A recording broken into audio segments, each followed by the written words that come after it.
and such. All right. Well, I certainly wish you the best. McCrae Kettleman, or Kittleman, I should say, who's a 17-year-old student there on campus. In the early going, I was mentioning it's going to be difficult to get anything in particular because the authorities are so busy doing what they have to do on scene. It's not as if these small police forces have a gaggle of community service folks and media relations people to get out and tell us what's wrong. But in the early going, the sources that we trust indicate there are a number of people who've been shot and killed and a number of other people who need medical attention on this campus. By now, normally we would have aerial pictures or something from the ground. This is just so far from many That's Shepard Smith on the Fox News Channel giving us a quick update on what we understand is a breaking news situation happening in Roseburg, Oregon at Umpqua Community College, a college of several thousand students, where earlier today an active shooter was reported on campus. We are getting conflicting numbers of those perhaps injured or those dead. And because of the conflicting numbers, I hesitate to report at this time, but the numbers are rising as we're getting more reports in. It'll be paramount over the next hour, the next several hours, that we get the most reliable information from the law enforcement that is responding at the scene at this time. This community, Roseburg, Oregon, is 180 miles south of Portland. Again, a community college town, and the big question why this would happen is a question we don't have answers to at this very moment. But it's a story we're going to be watching, continuing here on the Fox News Channel. You can stay close to your local channel as well for more breaking information.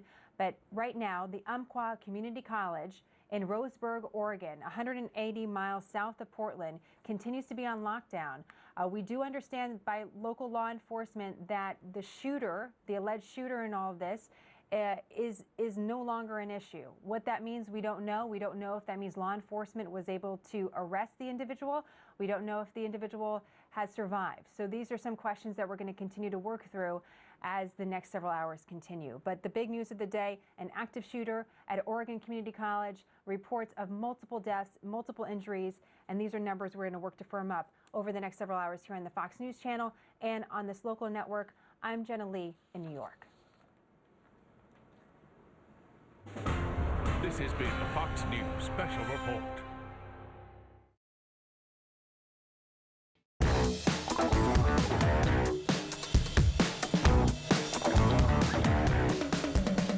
Welcome back to TMZ Live. Snoop Dogg is always not afraid to speak out about anything that he is passionate about. And one thing we know about Snoop, he is passionate about marijuana. The school's master keys to go from building to building. You talked to that student who was in one of the back buildings. That appears to be the case in other buildings around there, which is why the SWAT teams are going to go in and make sure they identify themselves to go in to tell these students, who, as you might imagine, are quite concerned because they've been given no information. Go in, tell these students exactly what's happening, exactly where a threat may or may not be, whether to shelter in place or to come out, and that will take the next at least couple of hours for the police, the SWAT teams, to get on scene to be able to kind of sift through the information and figure out exactly where they stand. The number of dead and injured, as we've been told, goes up. We don't know specific numbers. We don't want to give specific numbers until we actually get some at least concrete information from police, and right now we just don't have that information, Chef. Trace, we've just gotten a dispatch from the county fire department serving Douglas County, Roseburg, the county seat, Douglas County. Umpqua Community College is the name of the place, and the county fire department now does confirm multiple casualties have been transported to area hospitals after this series of shootings, presumably by one shooter, from all the information that we have so far, on the Umpqua Community College campus. We're back getting further dispatches backing up what you've just said about the science building and the one next door as being the sort of center of this shooting activity, to the best of our knowledge thus far. In fact, I can show you these two buildings. The science building, building number 13, as we were talking about here. I showed you the satellite map of it a minute ago with a parking lot here and an entrance to it all here. The science building here, and then you were mentioning Snyder Hall, which is building number 12. For people who remember, that aquatic center is up there with the tennis courts and the rest, and these are all the buildings that serve this community college of about a little bit more actually than 3,000 students. It was established by a vote of the Greater Douglas County residents in 1964, so it's only been around 50 years or so, and for the first few years conducted classes in various rented facilities there inside the county seat of Roseburg. Now we're told that the Roseburg authorities, the county authorities from Douglas County, the city authorities from the city of Roseburg or the town of Roseburg are all on scene. And now some of the local tabloids in New York City are even sending out alerts on this matter. And I've just gotten this from the New York Post, which of course is owned by the parent company of this network: deadly shooting rampage at Oregon campus. And that is a fact. We just don't know the full extent of it yet and are waiting to find out exactly what we can learn. This is breaking news from the local newspaper. Multiple deaths reporting from shooting rampage at UCC Umpqua Community College. 11:15 a.m. Again, the first reports of this came 10:45 a.m. on the West Coast, so 1:45 here East Coast time, exactly 1 hour ago now, which is part of the reason that the information has been so scattered. We got the information early, but we couldn't get the rest of it quickly enough. A gunman has shot upwards of 20 people on campus. Scanner reports indicate the suspect is down. Multiple ambulances on scene. Early reports indicate at least 15 people are dead.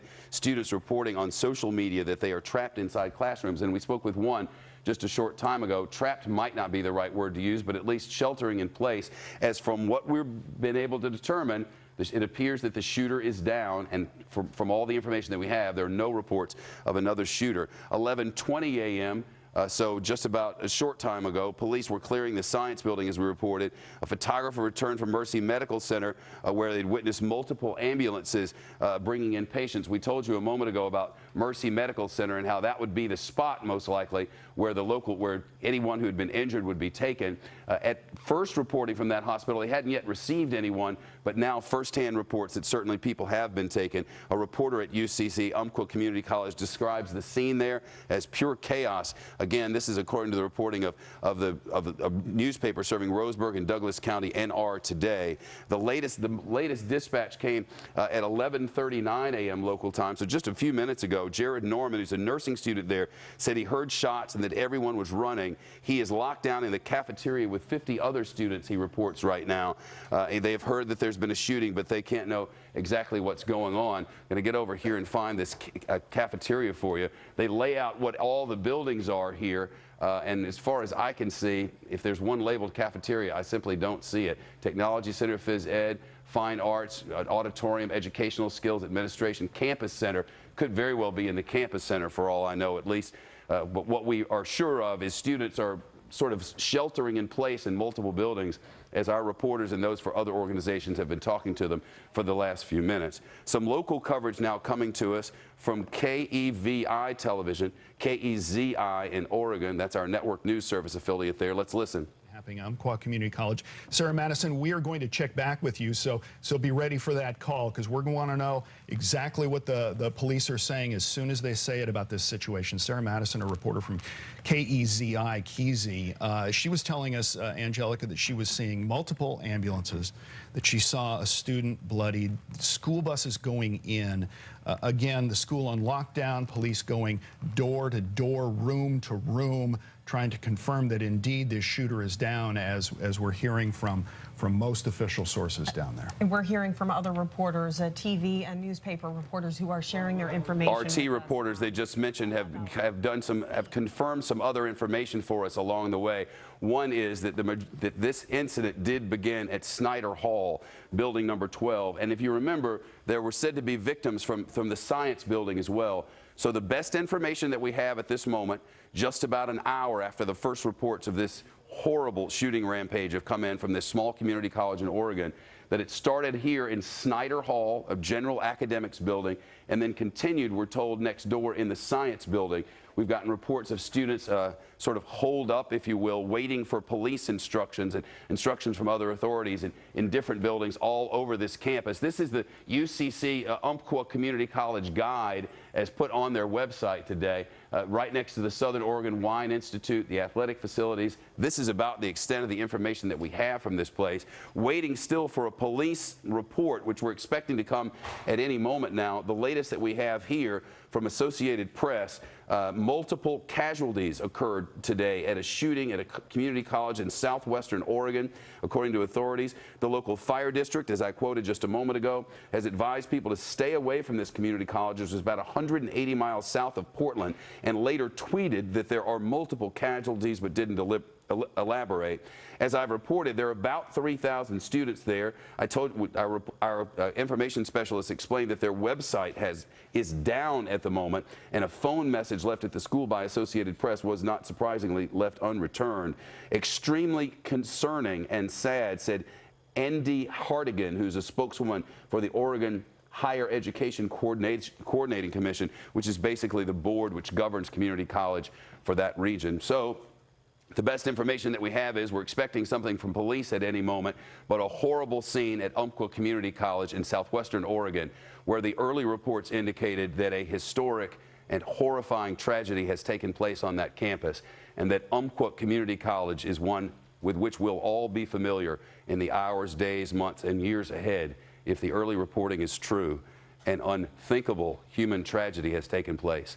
According to everything that we've been able to bring together, and I'm confident in the following reporting, someone has entered this campus, entered at least one building, and taken the lives of a number of people.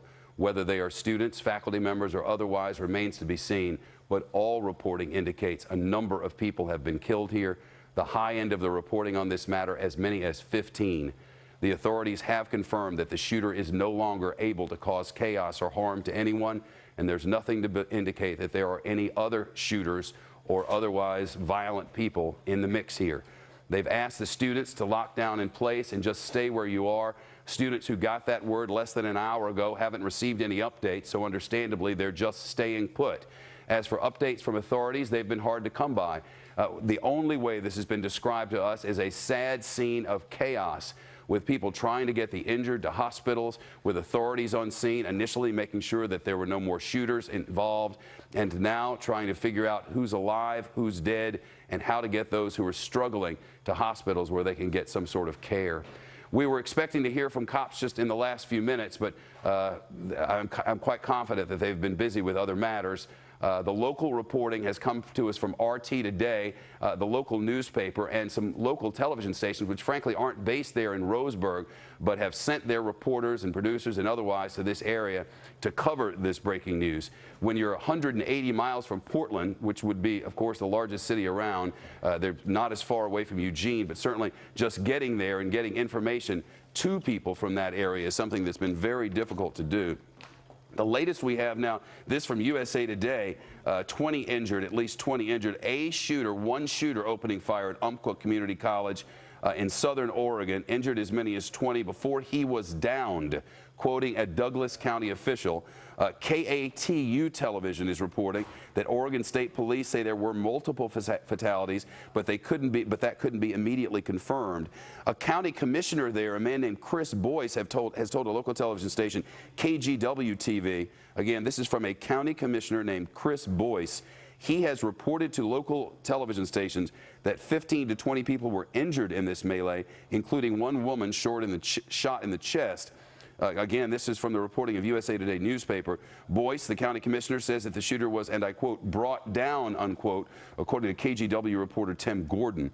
Police received a call just a short time ago at 10:45, and these are the first pictures that we've gotten in today. This is from that newspaper we've been quoting, NR Today, which serves Douglas County and Roseburg there in southwestern Oregon. And you see the pictures along with me for the first time. The local medics with stretchers and trying to get people some care. The stretcher there in the foreground with people in it, and there we see at least 3 ambulances lined up. Looks like a 4th one there in the background with the hills around on a fall day.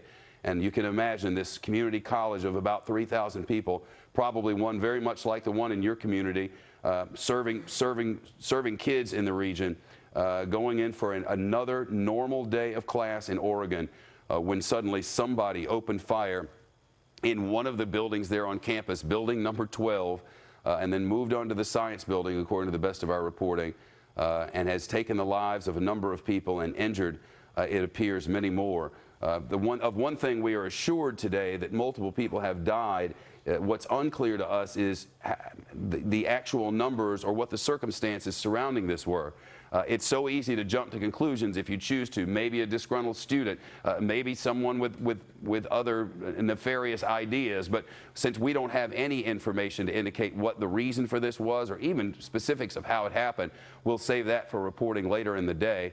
I can tell you that multiple affiliates of ours have people en route to this location, that local newspapers, television stations, radio stations are working to get their reports together. And the initial reporting, as is so often the case, came from scanner traffic, police and fire scanner, as people called 911, and then the local authorities dispatched, one more time, the local authorities dispatched their own people. Mark Heiner's trying to talk to me, and I just am not hearing what you're saying.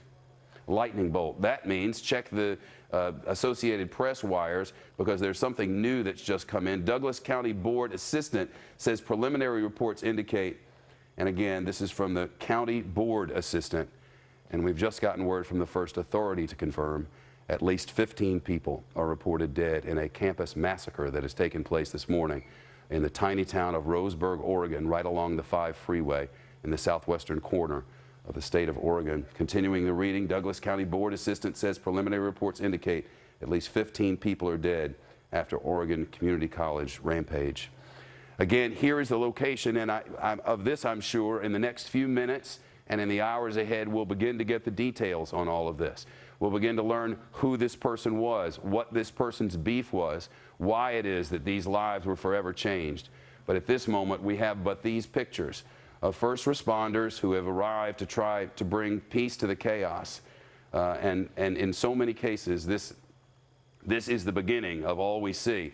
These people who put their lives on the line for us every day to try to make sure that when the unthinkable happens around us, that we're at least able to get to a place where doctors and nurses can take care of us. And in this case, you must imagine that there are so many moms and dads who are sitting at home across Oregon and across the region saying, my child was in school this morning in the 10 o'clock hour when somebody walked onto this campus and began shooting, and I need information on my child, and I need it now. The fact is, there is no information to be had at this moment. If anybody who's from a small rural area understands, it's an all hands on deck situation. Nobody has time to be dealing with the news media, certainly not the national news media. The first priority to get information to those parents we were talking about, and more specifically to the students who are holed up inside classrooms all across this campus wondering what to do next. The locals are covering this the best they can. KEZI is our local television station there, and they're live on campus even as we speak. So let's listen into their coverage till we have more here. Listen. Getting information, thank you, Amber, that this all came in as a call around 10:30 of a shooting in a classroom as well. 10 people confirmed dead at this point. No word on exact injuries. How many other students were injured as well? And, you know, of course, we want to know more about the shooter. Was he a student? Was he a student? What was the motive? Yeah, this is the, you know, unfortunately we have experience in these situations. Well, unfortunately we have them experience with these situations in our own community. And these are a lot of the questions we're trying to answer. We firmly believe in getting things confirmed. We don't want to cause any unnecessary concern or try to answer questions that we do not have the answers to. So at this point we are trying to make phone calls to law enforcement, to emergency responders.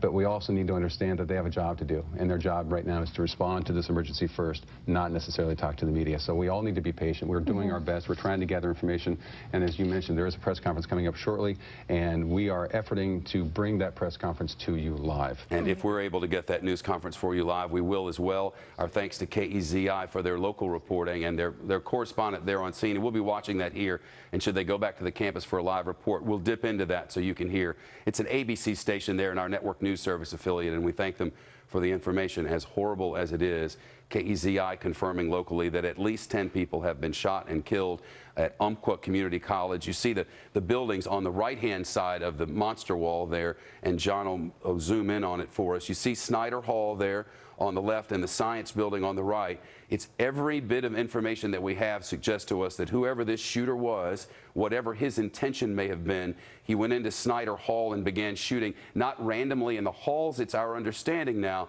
but inside a particular classroom. As you remember, we got reports from the Science Building next door that there was shooting there. Here's a possibility, though, It's possible that people in that science building might have heard something coming from right next door in Snyder Hall. So we can't confirm that there were ever shots inside the science building. We know that this began in Snyder Hall, or at least that there was shooting in Snyder Hall. And you can see the first pictures coming to us from NR today. I've called it many different things today, and for that I apologize. But these are the only pictures that we have that we can share with you. There's certainly pictures on social media, but the rules of the trade are you must have permission for people's content. Certainly students have taken pictures and students have posted on social media, but as a for-profit news organization, we can't take those pictures and show them to you without the permission of those students. We've been listening to the local television news feeds, and according to KATU television, one school official said the shooting was in Snyder Hall, as we mentioned. Other reports say the science building, but again, we can't be sure if they were just hearing something from next door. There are at least 5 ambulances on scene, and we've just heard from another local reporter describing the scene on campus when asked, what is it like? The only description given was, it is pure chaos.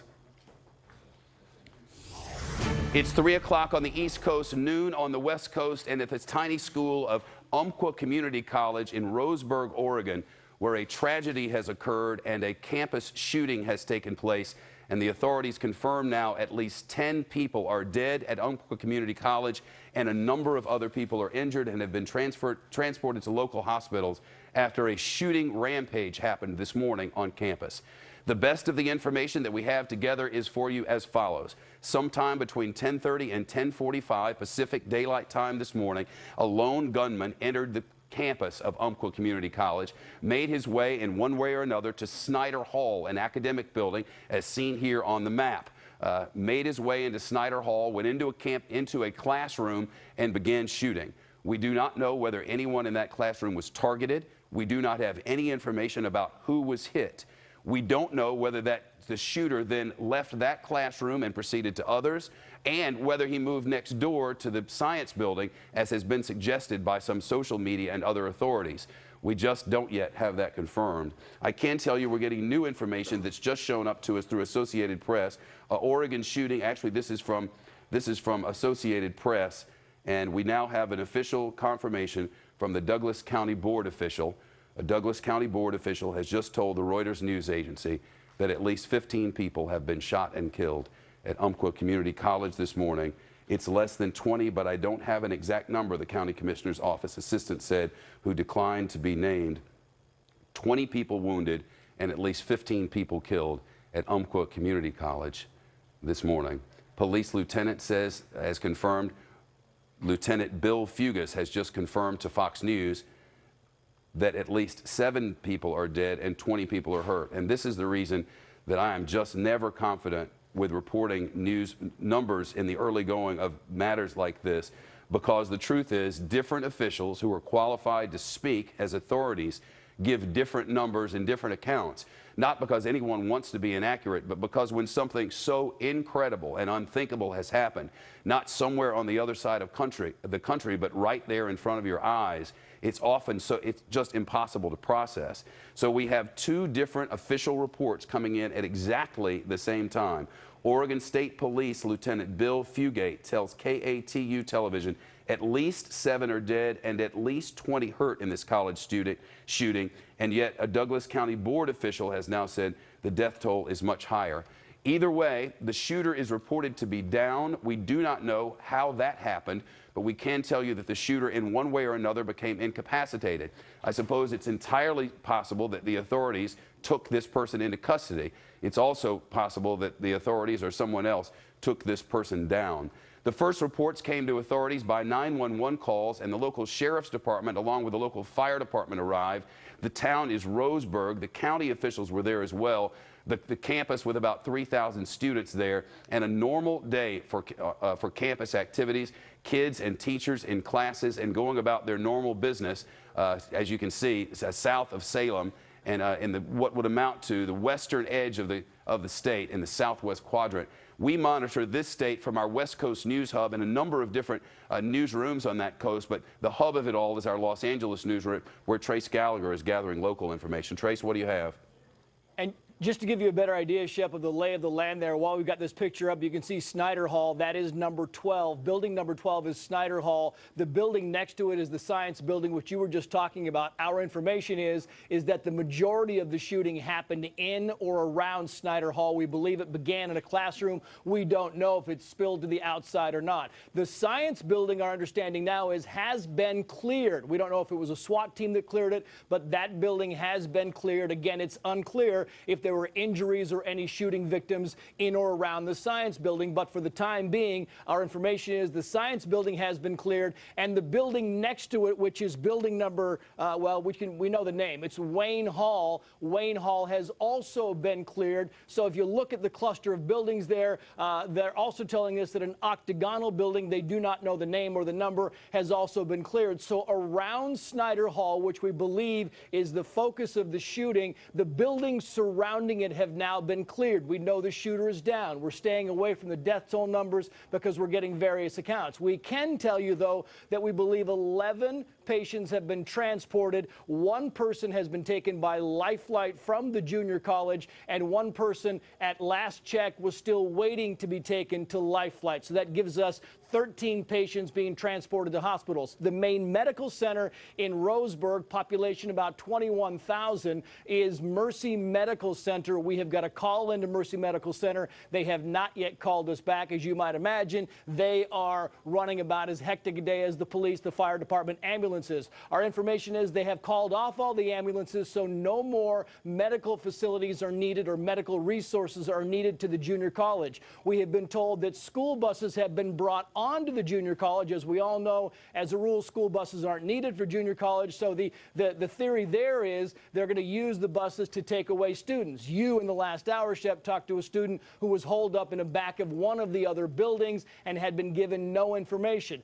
Our information is that SWAT teams were going building to building, and you know that's a very methodical thing, making sure that nobody else who might be involved in this shooting is anywhere near that vicinity. But they have master keys, so SWAT teams are going building to building, trying to see if in fact there is any danger, and if not, notify the students who may be in those buildings that it's all clear, they can come out. The shooter is apparently down. We can also tell you that ATF, Alcohol, Tobacco, and Firearms, is also on scene. The FBI has been notified about this. So everybody who is anybody from the feds to states to locals is on scene investigating this shooting. The death toll continues to rise from the numbers we got earlier. Exact numbers are all over the board, but we can tell you at least 13 patients have been transported to local hospitals. We'll keep monitoring the traffic and get back to you with more information. Thanks, Gallagher in the West Coast News Hub. Thanks. This is the newest we have from the Douglas County Sheriff's Department, which serves Roseburg and Umpqua Community College in southwestern Oregon, and this is official. The first 911 call came in 10:38 a.m. Pacific Daylight Time. The center receiving a report of a shooting at Umpqua Community College. Continuing, police units from multiple jurisdictions have responded. So from the county and the town and the state police, FBI report they are en route as well. Alcohol, Tobacco, and Firearms in addition. Here's the new information. Students and faculty members being bused to the Douglas County Fairgrounds, and if parents want to pick them up, they can do so there. You can imagine students who drove to campus today obviously weren't able to take their cars away from campus. They put all the students on buses and have been taking them to the fairgrounds nearby, and parents who want to pick them up, parents or friends who want to pick them up, can do that at the fairgrounds. From a red alert from Reuters, from Thomson Reuters News Agency, the 911 call, again, 10:38 a.m. Pacific time. We will eventually get these 911 calls and be able to explain to you what it is authorities were hearing in the early going. Of the following, we're certain a number of people have been killed and at least 11 people have been taken to the local hospital there. And Marilyn Kittleman is on the line with us. She's the owner of the Roseburg Beacon and mother of the student with whom we were speaking just a moment ago. Ms. Kittleman, how are you, and do you have any information? I'm doing good, and yeah, we're getting kind of a constant stream of information. I used to be the Douglas County Commissioner here, and so I've got a few resources inside. My son is still on campus, which is, of course, extremely scary, and especially considering I have a 17-year-old son on campus, and ironically, my other daughter on the OSU campus concealed carries, but this son's too young to protect himself. So I've got a completely unprotected son. But he is currently awaiting evacuation. They've currently had 4 buses absolutely packed to the gills full of students and teachers who have come out of the campus driveway.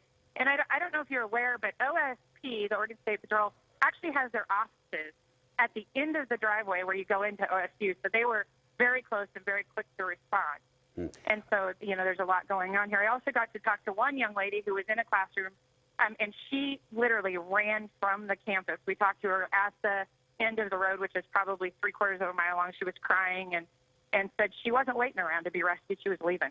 Marilyn Kittleman on the line with us, whose son, a 17-year-old, is a student on campus and sort of holed up awaiting instruction. Ms. Kittleman, have you been given information? The best information that I've gotten is that this gunman, whoever he is, went to Snyder Hall and started opening fire in a classroom. Do you have anything more to add to that? What I've been told is it was the science building. Which is right next door to Snyder Hall. Yeah, go ahead. Right, and that there are definitely 10 confirmed dead and could be up to as many as 25 wounded.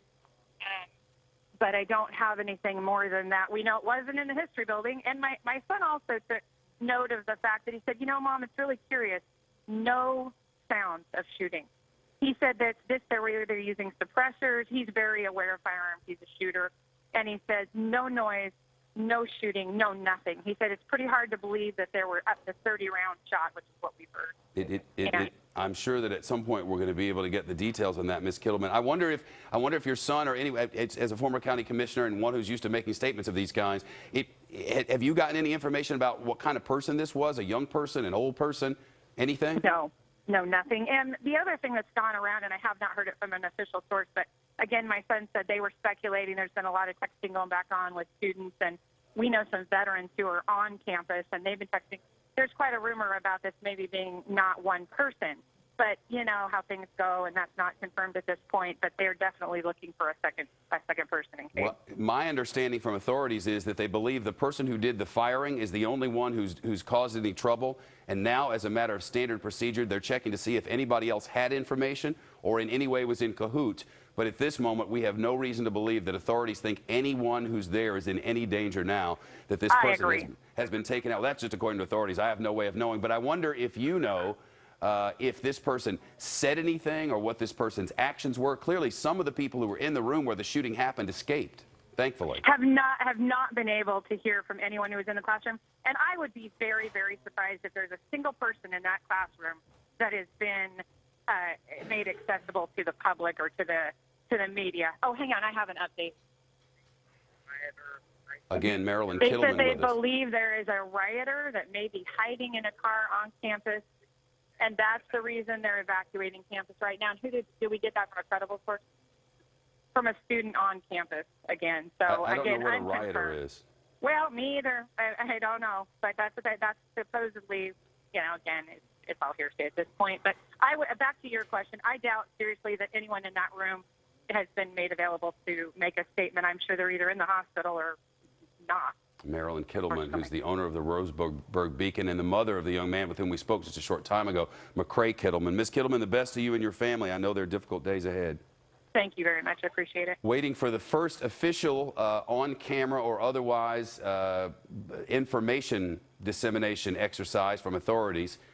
We are expecting that at any moment, as we've been told for the last 15 minutes, that we should expect to hear something real in a moment. Our station, KEZI, with a reporter on scene and a live report. Listen. Are staged. They need to go to the fairgrounds to pick up their sons or daughters. That is where they're sending all the students. And we saw those school buses drive up College Road 30 minutes ago, and now we learned that they're going to head over to the fairgrounds. And we also, moments before that, we saw ambulances just driving by, and they have opened other hospitals around the area, all the way from Cottage Grove, to accept more injured people. We don't know how many are injured at this point. The Douglas County Sheriff's Office is actually the lead investigators, we have learned, and we have not spoken to the PIO from the Sheriff's Office yet. We're waiting to hear a little more information, but the newest piece of information is the students at UCC campus are taken to the fairgrounds, so if parents want to That's Sarah Madison from KVAL Television. My apologies. That's our network news service affiliate in nearby Eugene, Oregon. So the information is now being spread on a number of fronts, how the students are being evacuated. that there are concerns among some of the locals that there might be a second person out there. That is a normal course of business, sadly, when this sort of thing happens. My experience has been that when there is an active shooter situation, that when authorities are concerned that there might be someone else who would cause harm, that they're very quick to tell the news media of something like that. And think how easy it is. We still believe somebody is out there. Be careful. That's an easy tweet and one that they would have made in the last hour. We're quite confident if that were the case. From everything we've gotten from authorities, there is no reason for anyone to be concerned about any future problems, that they believe the only shooter involved in this particular incident has been taken down and there is no further cause for concern. If that changes and reports change, we'll bring that to you immediately. It's 1/4 the hour now, 1/4 noon on the West Coast and in Roseburg, Oregon, where they're now trying to piece together exactly what's happened over the last hour and a half. We know that a shooter, unknown age, unknown background, unknown motive, has come onto this campus, that there are 2 particular buildings that they've been talking about, Snyder Hall, which is an academic building, and the science building that's right next door.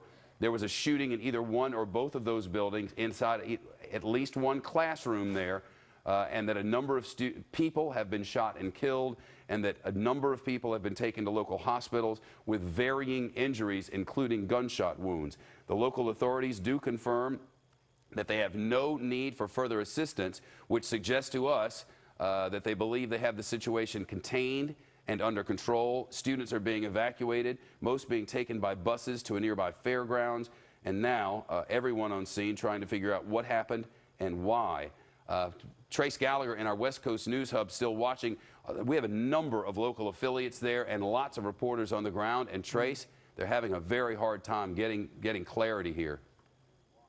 And you know, in fairness, Shep, it's only been about an hour and 40 minutes since the shooting happened, so there's still a lot of misinformation out there, a lot of information that has not been gleaned by the various agencies on the ground. Just to pick up on what you were saying about the possibility of more threats of another shooter being on there, I mean, the police issued a Code 4, which is very clearly meaning that this is a stable situation, and the police just don't issue those willy-nilly. They believe on the ground right now that they have this thing under control. The campus is still on lockdown. We should point out that there are SWAT teams still going from building to building. They have master keys and they are checking for danger, and they're not approaching this lightly. But right now, the information that they have and the information they are conveying to the rest of the community and to us is that this is Code 4. This is a stable situation, that the shooter has been neutralized. We don't know if the shooter is dead, if the shooter is incapacitated. That information has not gotten to us yet. But while we have this on the screen right now, it's important to point out that the previous guest you had was talking about possibility that the shooting was in the science building. Our information is right now the science building has been cleared. The building to the right of the science building, Wayne Hall, has also been cleared. And right now, Snyder Hall is where we believe the shooting actually began. Whether it began inside and spilled over outside, we don't know at this point in time. It clearly could have gone over to the science building, in and around the science building, or other buildings around there. But Snyder Hall appears to be the focus. The science building has been cleared, and the other buildings around Snyder Hall have also been cleared. Our information at this point in time is that 13 patients have been transported or are waiting to be transported. The ambulance had been called off, so no more ambulances are needed at the scene. At last check, they were still waiting to transport one student by life flight. One had already been flown away, and they were apparently waiting for the helicopter to come back and take away the other student. And we believe the injuries, or at least the less severe injuries, were taken to Mercy Medical Center, which is the main medical facility right there in Roseburg. Again, Umpqua, in the town of Roseburg, we're talking about a 21,000 population town, and you know and I know, Shep, that police forces in those towns run about 20 to 30 police officers, not nearly enough to handle the situation they're in, which is why you've got surrounding areas that are now rushing to the scene. Some Shep. further details coming to us now, Trace. The Oregonian newspaper has spoken with the local Life Flight helicopter.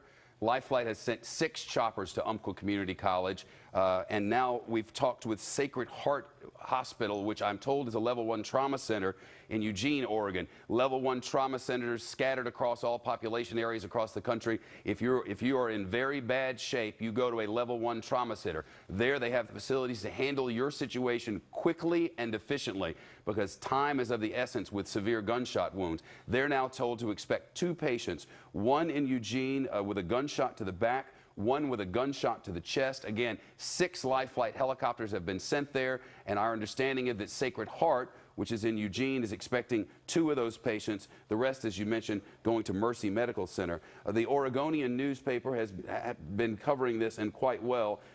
We're monitoring as well the Douglas County Fire Twitter account.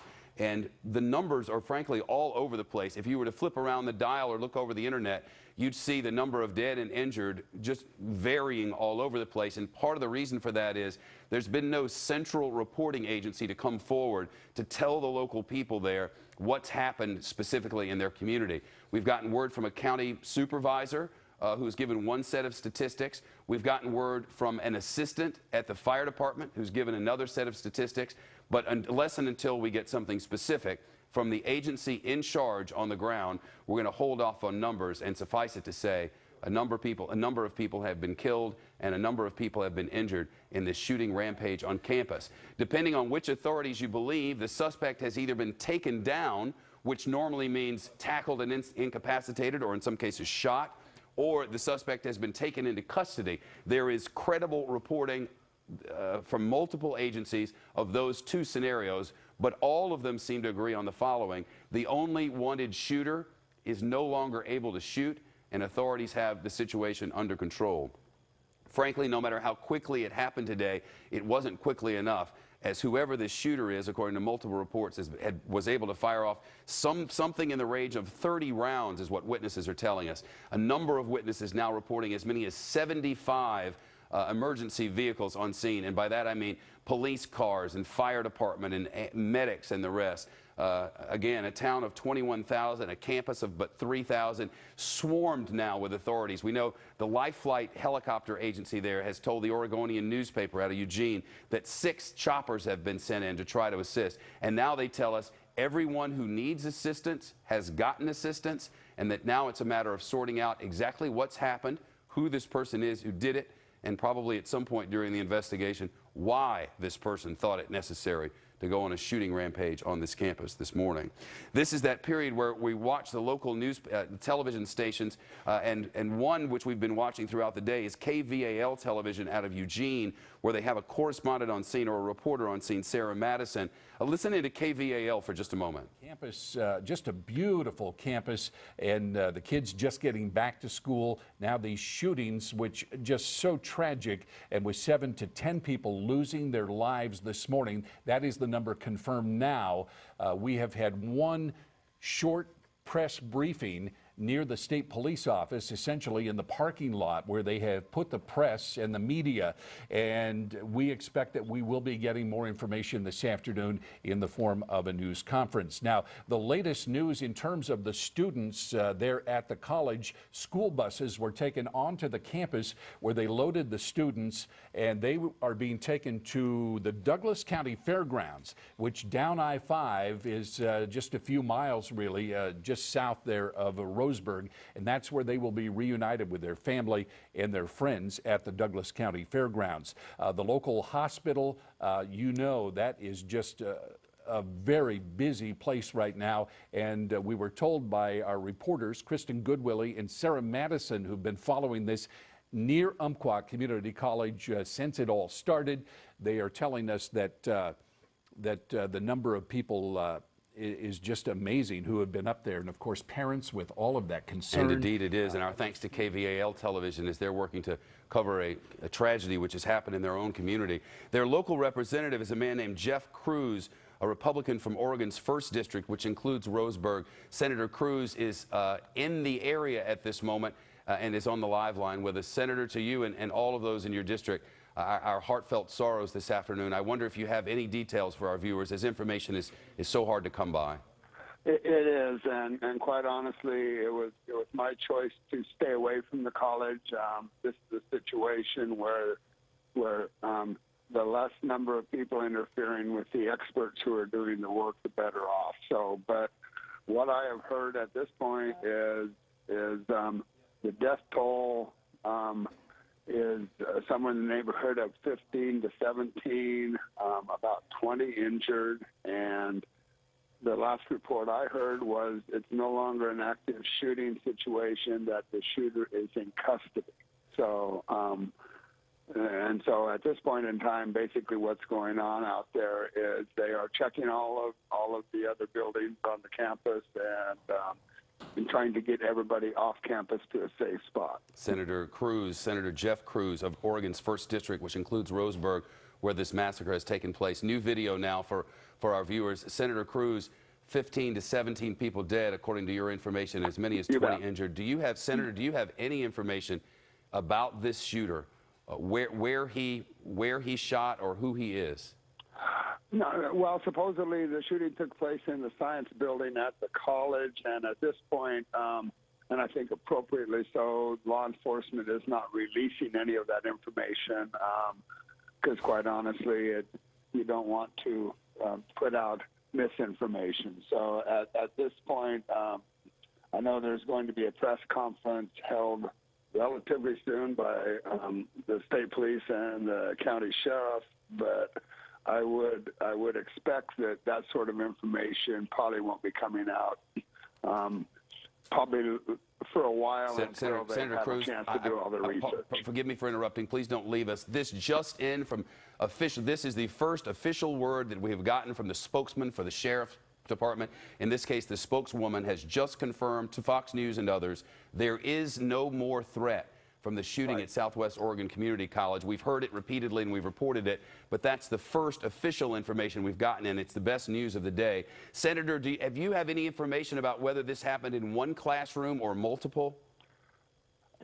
I believe that, well, it was in one of the buildings. So I have a feeling that most of those buildings have kind of quad areas, so I could make an assumption. I don't know that. And, and by the way, the college is Umpqua Community College, not Southwest. Umpqua. So, yeah, I was saying Umpqua, but in what looks to me on the map like the southwestern part of the state, right there on the 5 freeway.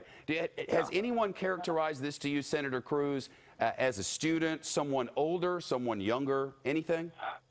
No, and like I said, that information, if law enforcement is doing this job right, they are not going to release that sort of information until they have done all of their fact-checking, and which I think is totally appropriate. Well, I certainly agree. My experience, and there's been a lot of it, sadly, with this sort of thing, is that often when authorities shoot and kill a suspect, or take that suspect into custody, they look at the driver's license, and then they're able to talk to that person's family to find out, had this person had problems? Had this person been running with anyone else who might want to cause harm, just to make sure? And for that reason, and that reason among others, they might release that sort of information, but might not. They'll know whether it's appropriate to do that or not, and we'll just wait for them to do so. I wonder if you've spoken with any of your constituents today, Senator. I've had a few conversations with some friends. First contact I had was with a good friend of mine who works in the DA's office, and she called me to tell me about this because I wasn't listening to the radio or anything.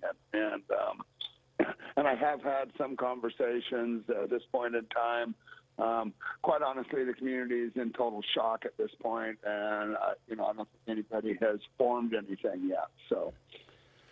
Senator Jeff Cruz on the line with us, who represents the District 1 in Oregon, which covers Umpqua Community College and the town of Roseburg. Senator, again, our condolences and thank you. Thank you, and I wish we could talk under better circumstances. And I'm confident we will. Thank you. Umpqua Community College, again, about 6 miles actually outside of Roseburg, and enrolls nearly 5,000 students. We've been saying 3,000 today, and that's because it's believed that about 3,000 would be on campus at any given time. As you might imagine, it's just chaos there at the moment, and the only thing we've been able to get is some still pictures from local reporters who've made their way onto or near campus. Of course, the campus itself has been locked down to anyone coming onto campus, and they're frantically, or were over the last hour, busy trying to get people to hospitals and get parents notified. Local coverage now coming to us from KVAL in Eugene. Listen. All those people who saw it, who were there, who, the parents and and the students and the teachers, the administration, who must, you know, have so much fear. And when they go back to remember this, it's really going to be just an awful situation for a while. The kind of things that we have heard about across the country. Of course, Columbine, we go back to there, and then before that, here in Oregon, in our area at Thurston High School. We talked about earlier with the Kip Kinkle shooting there at Thurston High School and at the house with his parents, but there is no information. We have no confirmation, I understand, that people are being taken to other hospitals. It could be a situation where they have been put on standby, depending on the number of people who were injured. But we know at Mercy Medical Center, the hospital there in Roseburg, we have heard 5 ambulances are there. And our thanks to KVAL, we've just gotten new information from Mercy Medical Center there in Roseburg, where they tell us that they've now received officially 9 patients from what they call the tragedy at UCC or Umpqua Community College, and that 3 more patients are en route. Now, Mercy Hospital would be the place where the less severely injured students would be taken, because it's not a level 1 trauma center. The Life Flight helicopter authorities have talked with the Oregonian newspaper in Eugene and informed them that they sent 6 helicopters to the scene. We know that the hospital that is a level 1 trauma center has reported that it's receiving at least 2 patients, one with a gunshot wound to the chest and one with a gunshot wound to the back. So those 2 plus 9 now at the local medical center and 3 more en route, on the heels of an unthinkable tragedy and a shooting rampage in a community college today in southwestern Oregon. It's 3:30 on the East Coast, noon on the West Coast, and in the town of Roseburg, Oregon. I'm Shepard Smith in New York, and this is Fox News Channel's continuing coverage of the shooting massacre in Roseburg. The college is about 6 miles outside of town, a small community college, about 5,000 students, so about 3,000 believed to be on campus at any one time.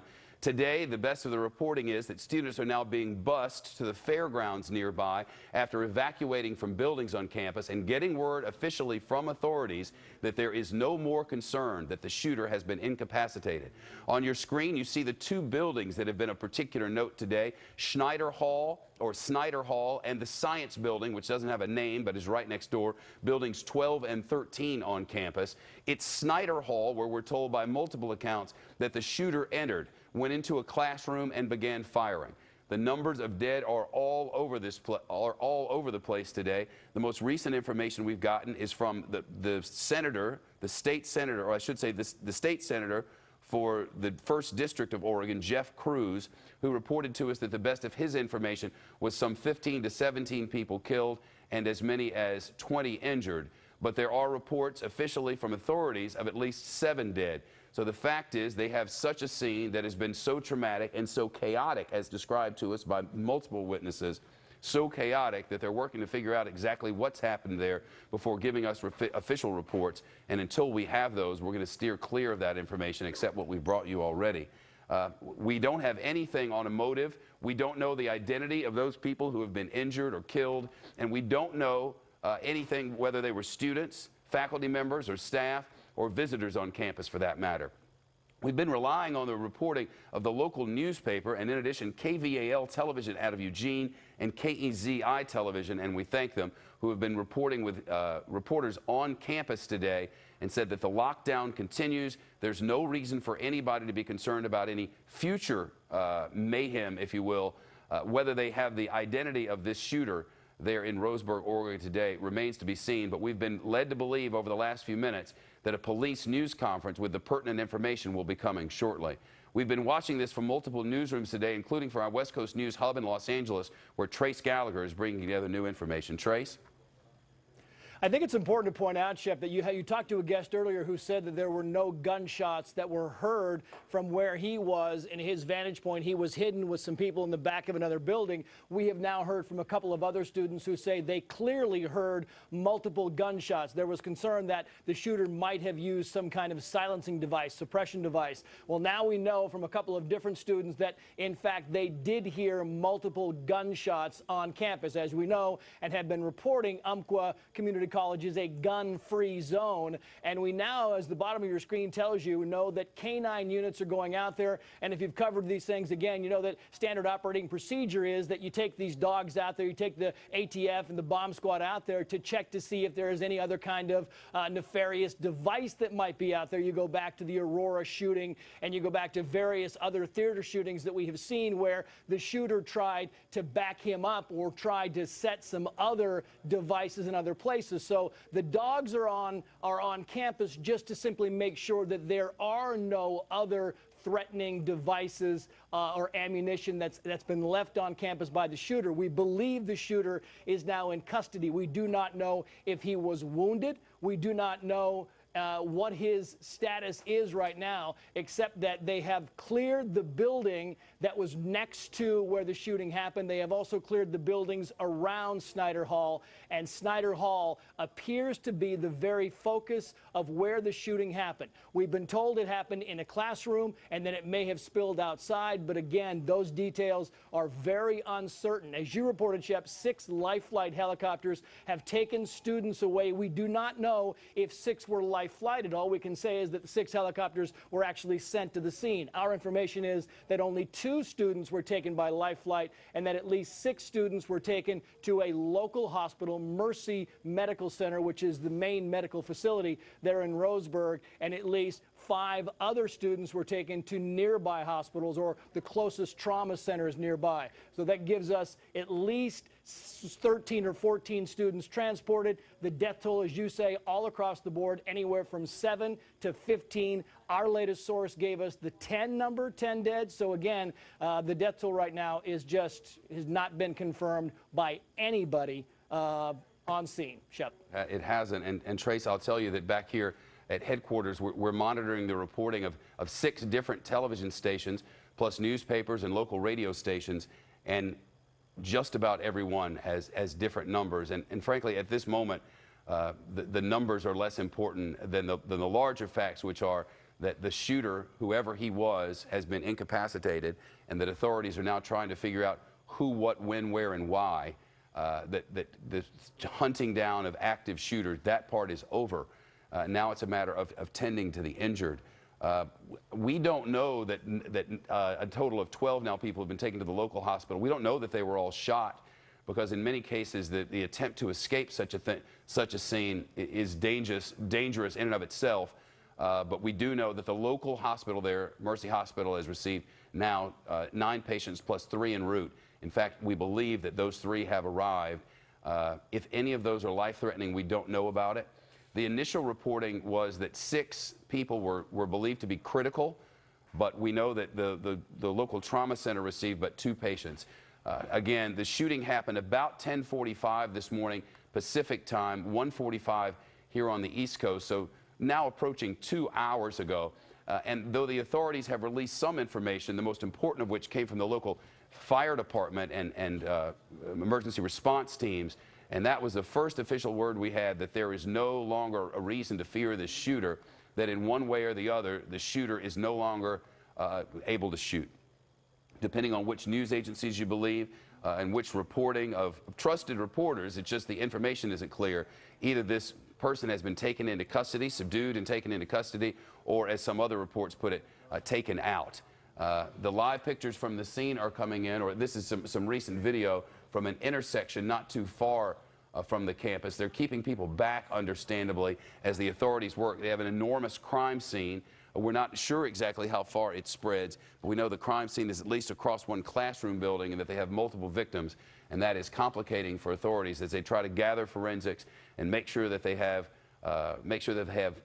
every bit of information that they can to ensure that should this person who committed these acts have been in cahoots with someone else, or should someone else have known about his activities, should they have had negative thoughts about persons or this place, making sure that no one else had those thoughts as well, that no one else might cause any problems there. So it is a very busy and important day for local authorities as they make sure nobody else wants to do anything crazy, and that whatever the motives here were, nobody else shared the concerns or shared these thoughts. We were led to believe more than 45 minutes ago that the police would come forward and give us specific information. I think the best course of action for us at this moment is to wait for that specific information. I'm monitoring 1, 2, 3, 4, 5 different sources of information that are coming to us by television, and the information specialists behind me working on print media and also local authorities there. The moment one of them tells us something further about this, I'll be able to report it to you then. Meantime, I know that many of you are tuning in to find out about this horrific weather situation that's happening on the East Coast. While we continue to watch Oregon, and we'll continue with the pictures from there, there's tremendous amounts of rain on the East Coast today, and there's a hurricane sitting out in the Atlantic that, frankly, the meteorologists can't be sure where it's going. The hope is that this storm is going to be a fish's storm. It's been sitting over the Bahamas and spinning as a Category 3, bordering on a Category 4 storm. I've just gotten word that the Maryland Governor, Larry Hogan, has declared a state of emergency today and warned of heavy rains, power outages, and flooding from this storm, quoting, "While we are hoping for the best, we are preparing for the worst." He said that in a news conference moments ago. Here's why they're hoping for the best. Some of the storm models, the ones that are most trusted, have this storm not hitting anything in the next day or so and not through the weekend. That's not to say there won't be rain. As you can see well out ahead of this storm, there's plenty of rain. But the suggestion is that this storm might not be heading to the East Coast. Should you drop your guard? Absolutely not, because there's no way to know definitively where the storm is getting, but it has strengthened. The waters are very warm in and around the Bahamas. We don't know the extent of the damage in the Bahamas, but if you look at the chain of Bahamian islands there, Nassau, which is the most populated of all the islands in the Bahamas, is to the north of the center of the storm, certainly getting very wet. But the most damaging of the winds are to the south and east of this. There are Bahamas islands there, but not heavily populated, and we believe largely evacuated, at least we hope, because they've been being slammed with continuous 130-mile-an-hour winds. Again, the best thinking is this storm will head north and then make a decision later, maybe a Monday or Tuesday storm, either to head to the east or to the west and onto the United States. As we get new information from our Hurricane Center, we'll bring it to you immediately. We've been watching local coverage again from Roseburg, Oregon, where this horrific shooting has taken place today. Somebody entered the college campus and shot up at least one classroom. A number of people are reported dead. A larger number of people reported injured, some with life-threatening injuries, it would appear. One from the hospital with a gunshot wound to the back, one with a gunshot wound to the chest, 12 others taken to a regional hospital there on scene in Roseburg.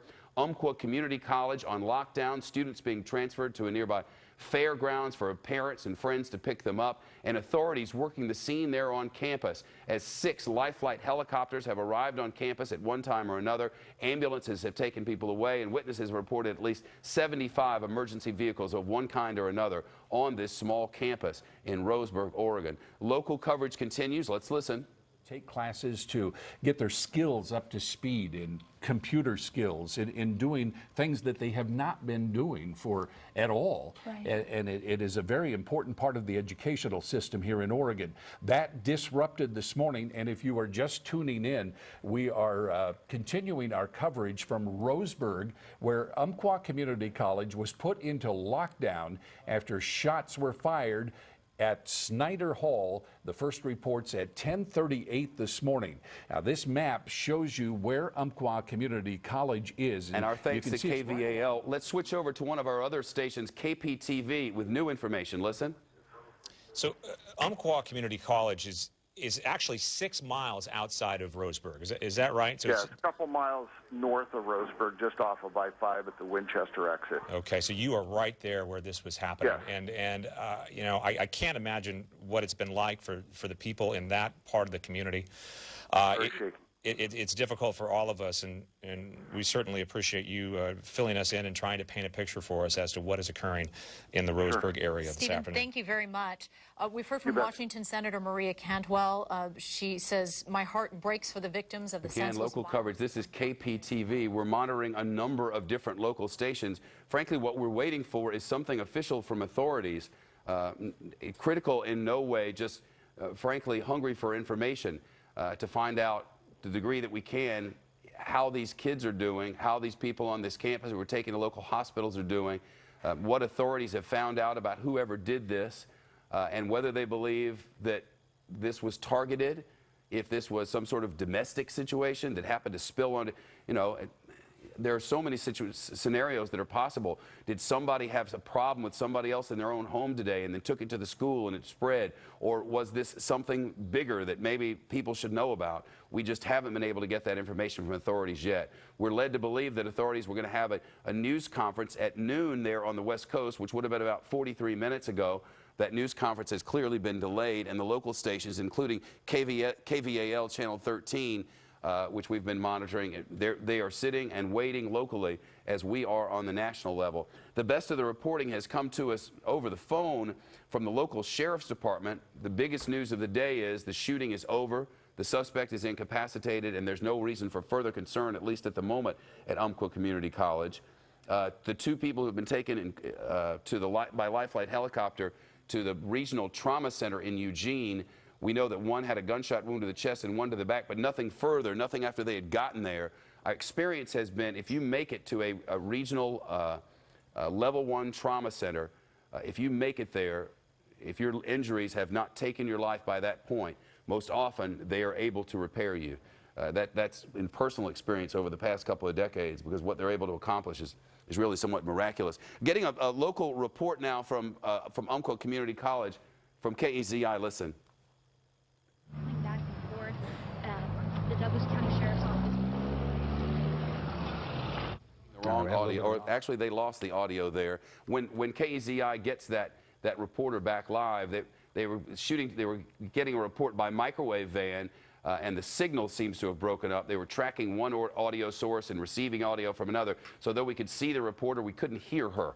When we're able to get back there, we will. It appeared to me that she was reporting from a nearby checkpoint, as we're in a hilly area there in Oregon, and they've set up checkpoints around the campus. You've heard the reporting that this campus itself, Umpqua Community College, is about 6 miles away. And here's one of those. This is videotape from earlier. And now the reporter is up. KEZI, listen. Well, Matt, I'm here off of Highway 99 North, about a mile away from Umpqua Community College. I'll take a step back so you can see the scene here. They still have part of Umpqua College Road blocked off, not letting people drive up, but we are seeing a lot of school buses coming down this road. The Douglas County Sheriff's Office wants to tell parents and any other concerned people out there that they are busing students to the Douglas County Fairgrounds, and that is where you can be reunited with your children or friends there. But meanwhile, we do have a press conference coming up. The Douglas County Sheriff's Office official just came to this fire district here, and we're being told that we will receive more information very soon. Right now, we have not confirmed injuries with us yet, but we're trying to get the latest information to you as we can get it. From KEZI, I want to give you this that we got while we were listening to the local station. Sergeant Aaron Dunbar of the Roseburg Police Department has just reported officially that all of the shooting involved here today was confined to one classroom. Now, this directly contradicts information that we got from officials earlier that this was in multiple places. But Sergeant Aaron Dunbar of the Roseburg Police Department has just reported officially that the shooting was confined today to a single classroom. And if that's correct, and there are upwards of 20 victims who are still with us, and a number of people who were killed, imagine the scene in that classroom today with a single gunman. And a classroom full of students at a community college just trying to get educated, and today, in some cases, living through something the rest of us could hardly even imagine. KEZI still with live reporting. Listen.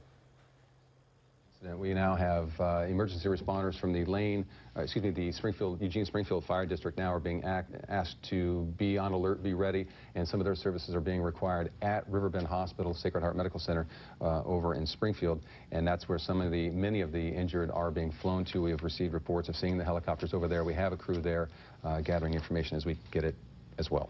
And Amber did mention that students on campus from the college are being bused to the Douglas County Fairgrounds, so parents or friends or whoever needs to pick them up, you can go to the Douglas County Fairgrounds and pick them. They are asking you not to go anywhere near Umpqua Community College. Traffic heavy right now on Interstate 5. We were told by one of Bob Schaefer headed that direction. Traffic on Interstate 5 backed up. We're going to be get used to seeing us. I can tell you that I remember a time, and it wasn't that long ago in the grand scheme of things, where this thought of a shooting at a school was almost unimaginable. I remember the day like it was yesterday, standing in our what at the time was a very small newsroom in the basement of this building. The afternoon meeting was underway, or an editorial meeting was underway inside a glassed-in room, and we got the first reports of a shooting in a town that we had never heard of outside of Denver, the town of Littleton, Colorado, and Columbine High School. And the report was something unthinkable, that 2 young students were making their way throughout this building and shooting students, appeared to be randomly, that there may have been some sort of bomb inside the cafeteria. And at the time, it was something that we simply could not imagine. And we watched with the choppers overhead as we were in a large metropolitan area in Denver with some of the greatest photographers in all the land, television news photographers. And we watched in horror as students came out with their hands in the air, and authorities were trying to decide who was a threat and who was not. And those young faces on the morning newscast the next day telling us of all that they had witnessed. And then years and years of learning about Columbine and seeing all that it has done to that community. And now since then, in city after city and community after community, school shooting after school shooting. And today we find ourselves in the small town of Roseburg, Oregon, in a small community college called Umpqua. I've gotten some emails from the locals saying we're not so small, it's not such a small place. With specifics, 22,000 people in the town and a maximum of 5,000 people on the campus. All I'm saying is it's not a place where most people don't know each other. And today, many of them inside one classroom, according to the reporting of Sergeant Aaron Dunbar of the Roseburg Police Department, saw a gunman come in and start firing over and over and over again, at least 30 rounds according to multiple witnesses.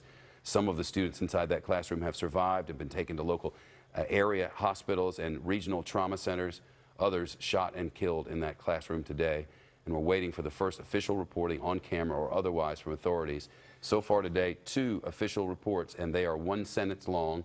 The first from the local fire department, which says the shooting is over, there's no reason for further concern.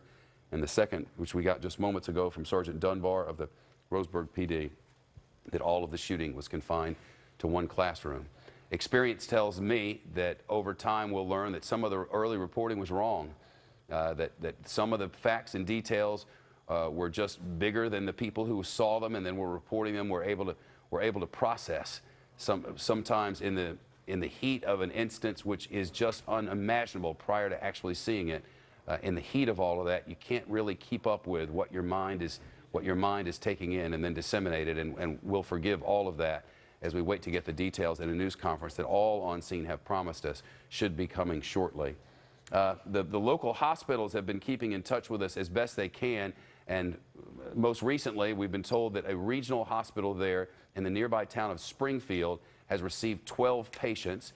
That hospital would normally not receive patients with life-threatening injuries, for instance, gunshot wounds to parts of the body that might take their life. Those would be taken by a helicopter or otherwise to a nearby trauma center where they're better capable of handling the kind of injuries that might cause the end of life quickly.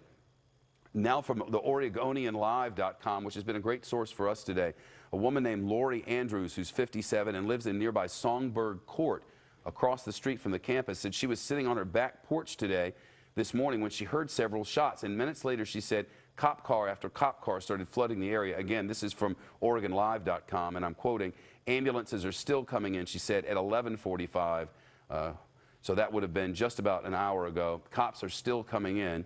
She estimated roughly 20 ambulances and 75 police cars, including police officers in their private vehicles, pouring into the area. Officials were not allowing students to leave the campus at that time in their own vehicles, and they were bussing them out. This jives with all the information that we've gotten. The students required to leave their cars on campus. It's possible that this is a larger crime scene. If Sergeant Dunbar from Roseburg PD is right and this was all in 1 classroom, that doesn't mean that's the end of the crime scene. They'll want to track this person's movement from however he got to campus, whether he walked or took public transportation, a taxi or his own vehicle, whatever it was. They'll want to make all that part of the crime scene so they can track every single movement possible. So the crime scene could very well extend past that building. So they're trying to keep students and everybody else from around it. Again, continuing the quotes from Lori Andrews, 57, who lives across the street, and I'm quoting, everybody is in shock, very, very shocked. And who wouldn't be after what they've witnessed in the town of Roseburg today, or south of it on campus of Umpqua Community College. The suspected shooter at that college in Oregon is a man in his late 20s. That's the reporting of a rival news network. In fact, that's what CNN's reporting at this hour. That's not something I would normally quote, but it's come across to us on Reuters Newswire. and I read it before I realized it was a CNN quote. But a man in his late 20s doesn't tell us much of anything. We don't know who he was. We don't know if he had affiliation to this college. We don't know if he was a disgruntled student, a disgruntled faculty member. We don't know if he was someone who had gotten in an argument with someone who just happened to go to this school. We simply have no information at all about motive. We're about 2 hours into the reporting of this now, and no students have tweeted out possible scenarios. No one has been speculating with any authority about exactly what went down here. And 2 hours after the fact, in our age of socially connectivity, we really know almost nothing about what happened there, except that it was confined to this one classroom, according to a police sergeant, and that now counselors are available for UCC students, staff, and families. The Douglas County Sheriff's Office tweeted just about a minute ago that counselors are available, and staff and their families who need them are at the Douglas County Fairgrounds now at what they call Douglas Hall. They've been busing all the students there that they can. It's our belief that all the ones who were in the original classroom have been transported. These are the first live aerials coming to us now, these from KPTV and First on Fox this afternoon. These are live pictures of the campus, and it's all starting to look familiar to us, isn't it? Snyder Hall right down here on the left, the science building down here, all of these car parks here, and the entrance to the campus here. So as I step back from it just for a moment, this is the science building, and this is where we have been led to believe all day that this happened. The sergeant from the local police department in Roseburg, the police department, says that all of the shooting was confined to one room, one classroom in that building. Again, this is from a regional television station, or those pictures were. So their chopper signal, it's a long way away from Roseburg, and getting that chopper signal in there is difficult. It's one of the challenges of covering local news in areas that are not very near a big city. For instance, I mentioned Columbine earlier, Littleton. It might as well be Denver. And immediately the choppers were up in a very aggressive television market. That's simply not the case here. But you can see authorities are now, these are live pictures out in the parking lot here. I don't have a way to know exactly what kind of authorities those are, except to say that they appear to be in uniform. And some of the entrances, you can see the crime tape that has been strung around here. Whether any of these vehicles particularly are part of this crime scene, we don't have any way to know, but you can see it's been roped off, a large area roped off. They want to preserve any sort of evidence possible, and you can see the crime tape stretching across here. We're 2 hours into this, so we can presume now that authorities have some idea of what they're dealing with. Most likely, we've been led to believe by the reporting of another network that they at least know the age of this person. I don't know if it's a student. I have no idea who the person is. But we have a relative age of this person, if that reporting is accurate. But beyond that, we don't know anything. Did this shooter have some sort of connection to this college? Did this shooter have classes here, or maybe have a family member who had classes here? We simply don't know yet, but it's possible that authorities do. After all, if they were able to identify this person, they've potentially been able to speak with friends and colleagues, family members. If the person is from the area, they might be able to have information from his Facebook or his Twitter posts. He might have given all kinds of information, but there is a reason that they've cordoned off, is that we now have a broader look. You can see the crime tape goes all around this main area. I'm unsure exactly what that particular building is. That's the science building. That's the science building we've been talking about all along. What's the name of the hall again? Snyder Hall. Snyder Hall, which is where we believe all of this started.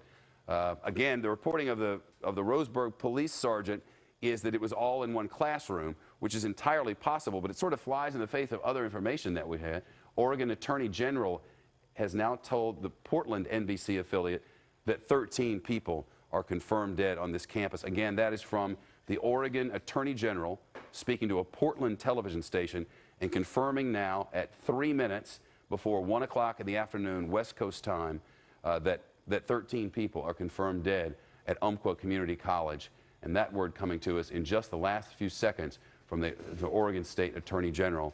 The live pictures from the college have been coming and going as they're working to get aerial coverage from the scene. This is videotape from just a couple of moments ago, and in it you can see that the campus, the center of the campus, has been cordoned off.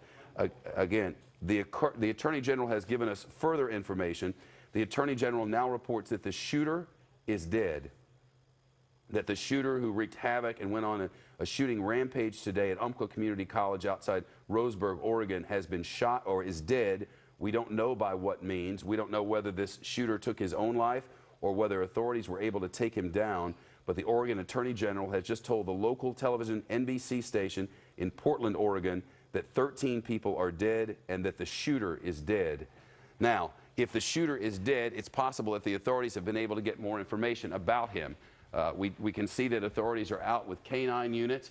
There's one right there as we look live from the sky, and this seems to be the center of activity here for the authorities.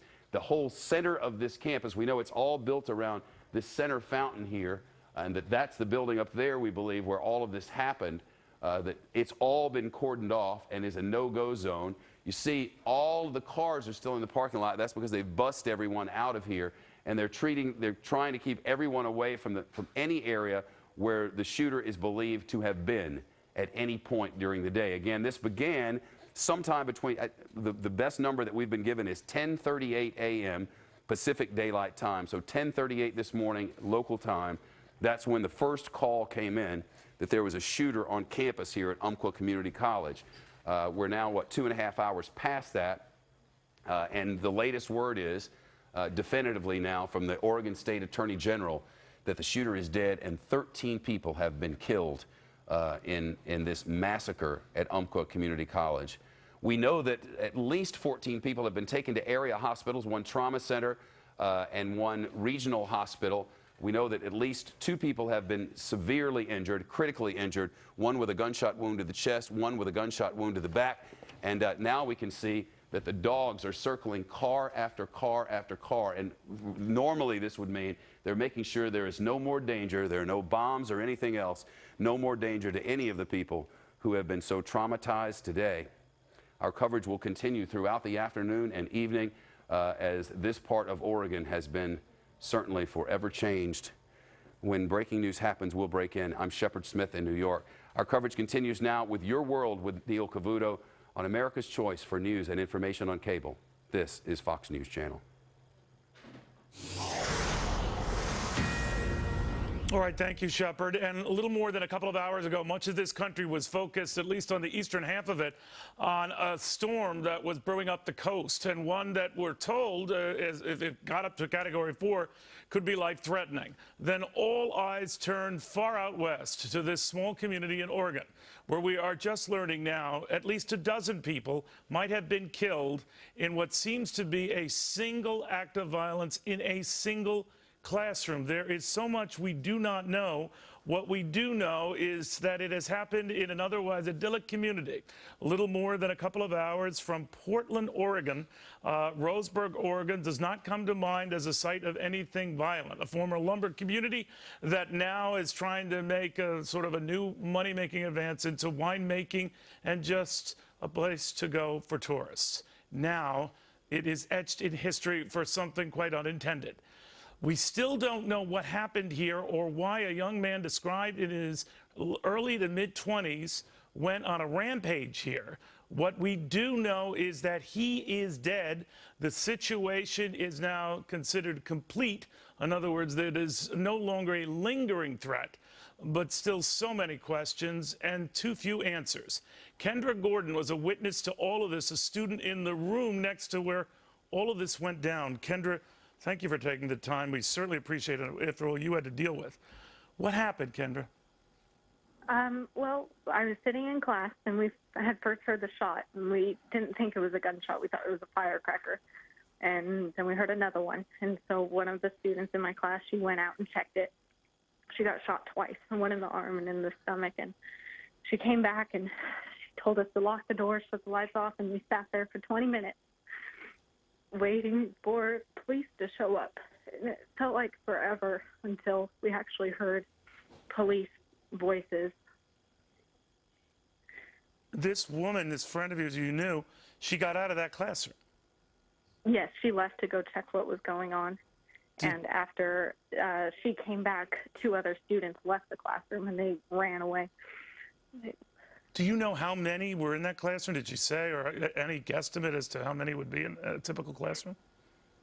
In our classroom, we have about 20 to 25 students. All right, so you can understand from some of the reports we're getting, up to 20 that might have been injured, counts anywhere from 7 to as many as 13 dead.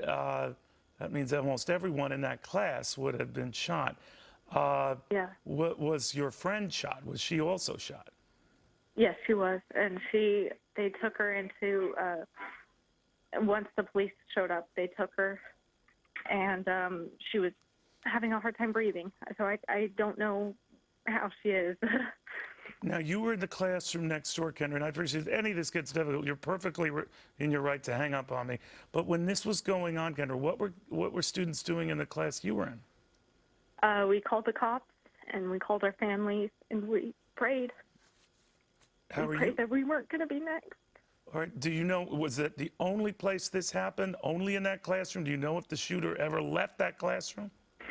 I believe it was only in that classroom, but there was tons of rounds that went off.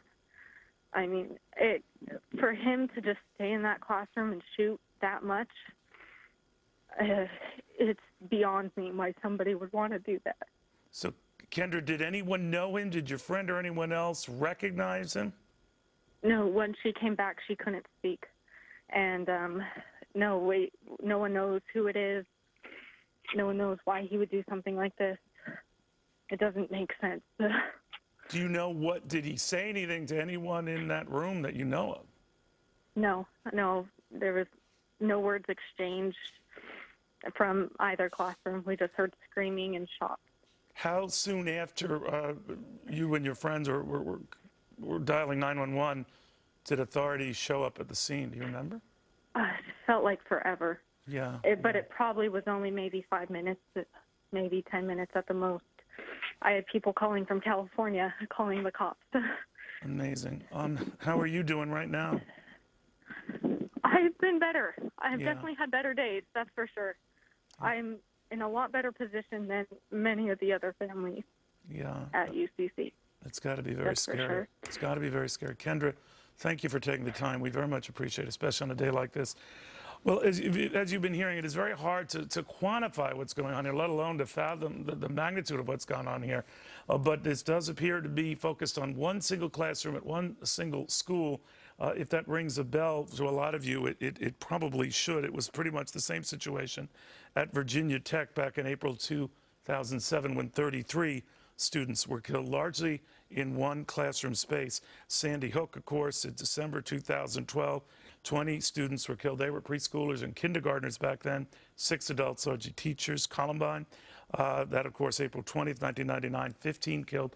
That was not confined to one classroom, but a limited area. On the phone with us right now is Frank DeAngelis, the former Columbine High School principal, remembers that day very well.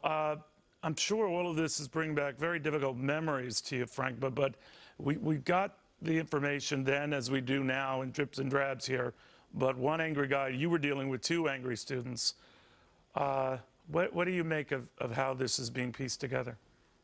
Well, it sounds very similar where the kids were isolated in a particular room and they're not sure yet if the gunman was a part of the campus or not, but it's devastating that this violence has to stop. And I'm sure what they're thinking right now is the same thing that I thought back in April of '99, that this doesn't happen at our school. But we're all vulnerable. And you mentioned it just a little bit earlier, from an elementary school in Sandy Hook to Columbine High School to an Indian reservation up at Red Lake, now in Oregon at a community college, Virginia Tech. We're all vulnerable. And I think these school shootings are just a microcosm of what's happening in our society. We've seen so much happen here in Colorado, where we had the Aurora Theater shooting, and so that's right.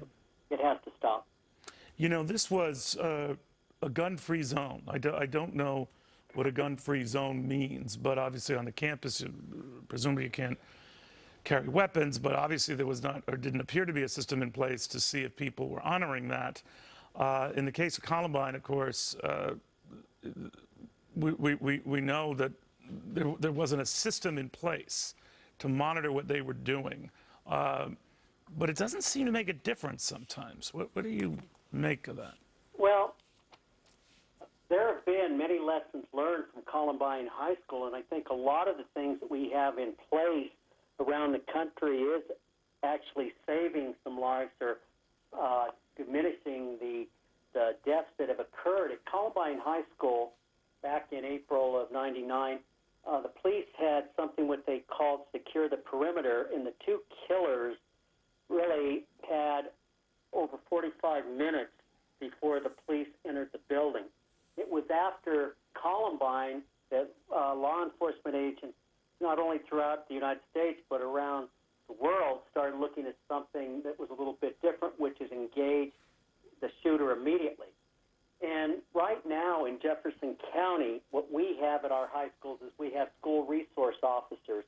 And we had a situation, not in Jefferson County, but in a neighboring school district, Arapahoe High School. A couple of years ago in December, there was a gunman who went into the school and unfortunately shot a student. But within 90 seconds, the school resource officer was engaged with the shooter, and immediately the shooter took his own life.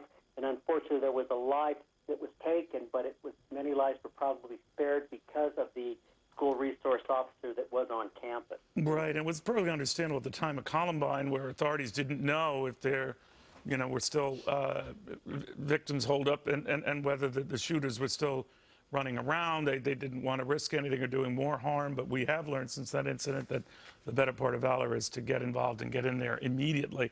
But the one thing I do say, and I don't know if there were any security measures or gun monitoring devices on that site, so I don't want to be speaking prematurely on any of this, Frank, but the one thing that does come to mind is this idea of lone gunmen, or gunmen who take their own lives, as was the case at Columbine. In this case, we're told that the shooter was indeed taken down by authorities, but that has not been confirmed, just that we know he's dead and that it looked like it was not a self-inflicted gunshot wound. What are you to make of that? Well, and I think a lot of times, like when the two went in from Columbine, when the young man went in, the killer went into Sandy Hook, it really is a suicide mission. And I know in just journaling that I read, or the videotapes that I read about the two at Columbine, or the murder up at Virginia Tech, it is a death wish, and they're going in without no intent of coming out. And in both of those schools' cases, if memories serve me right, you probably know this better, there were metal detectors and the like, but if you come guns ablazing and loaded with that type of weaponry, there's very little that can be done. Well, and it really is frustrating from the standpoint that if, the thing that research I think is showing right now is anything that you can detour a gunman until law enforcement agents get there, the better chance you have of less casualties. And like I said, we learned from Columbine, but what we're finding now is response time by the police are there, and so many times it'd be interesting to see if the campus actually had practiced emergency management type of things. And by the sounds of some of the reports that I'm reading, and I know a lot of this has not been confirmed, it seemed like the students were locking down.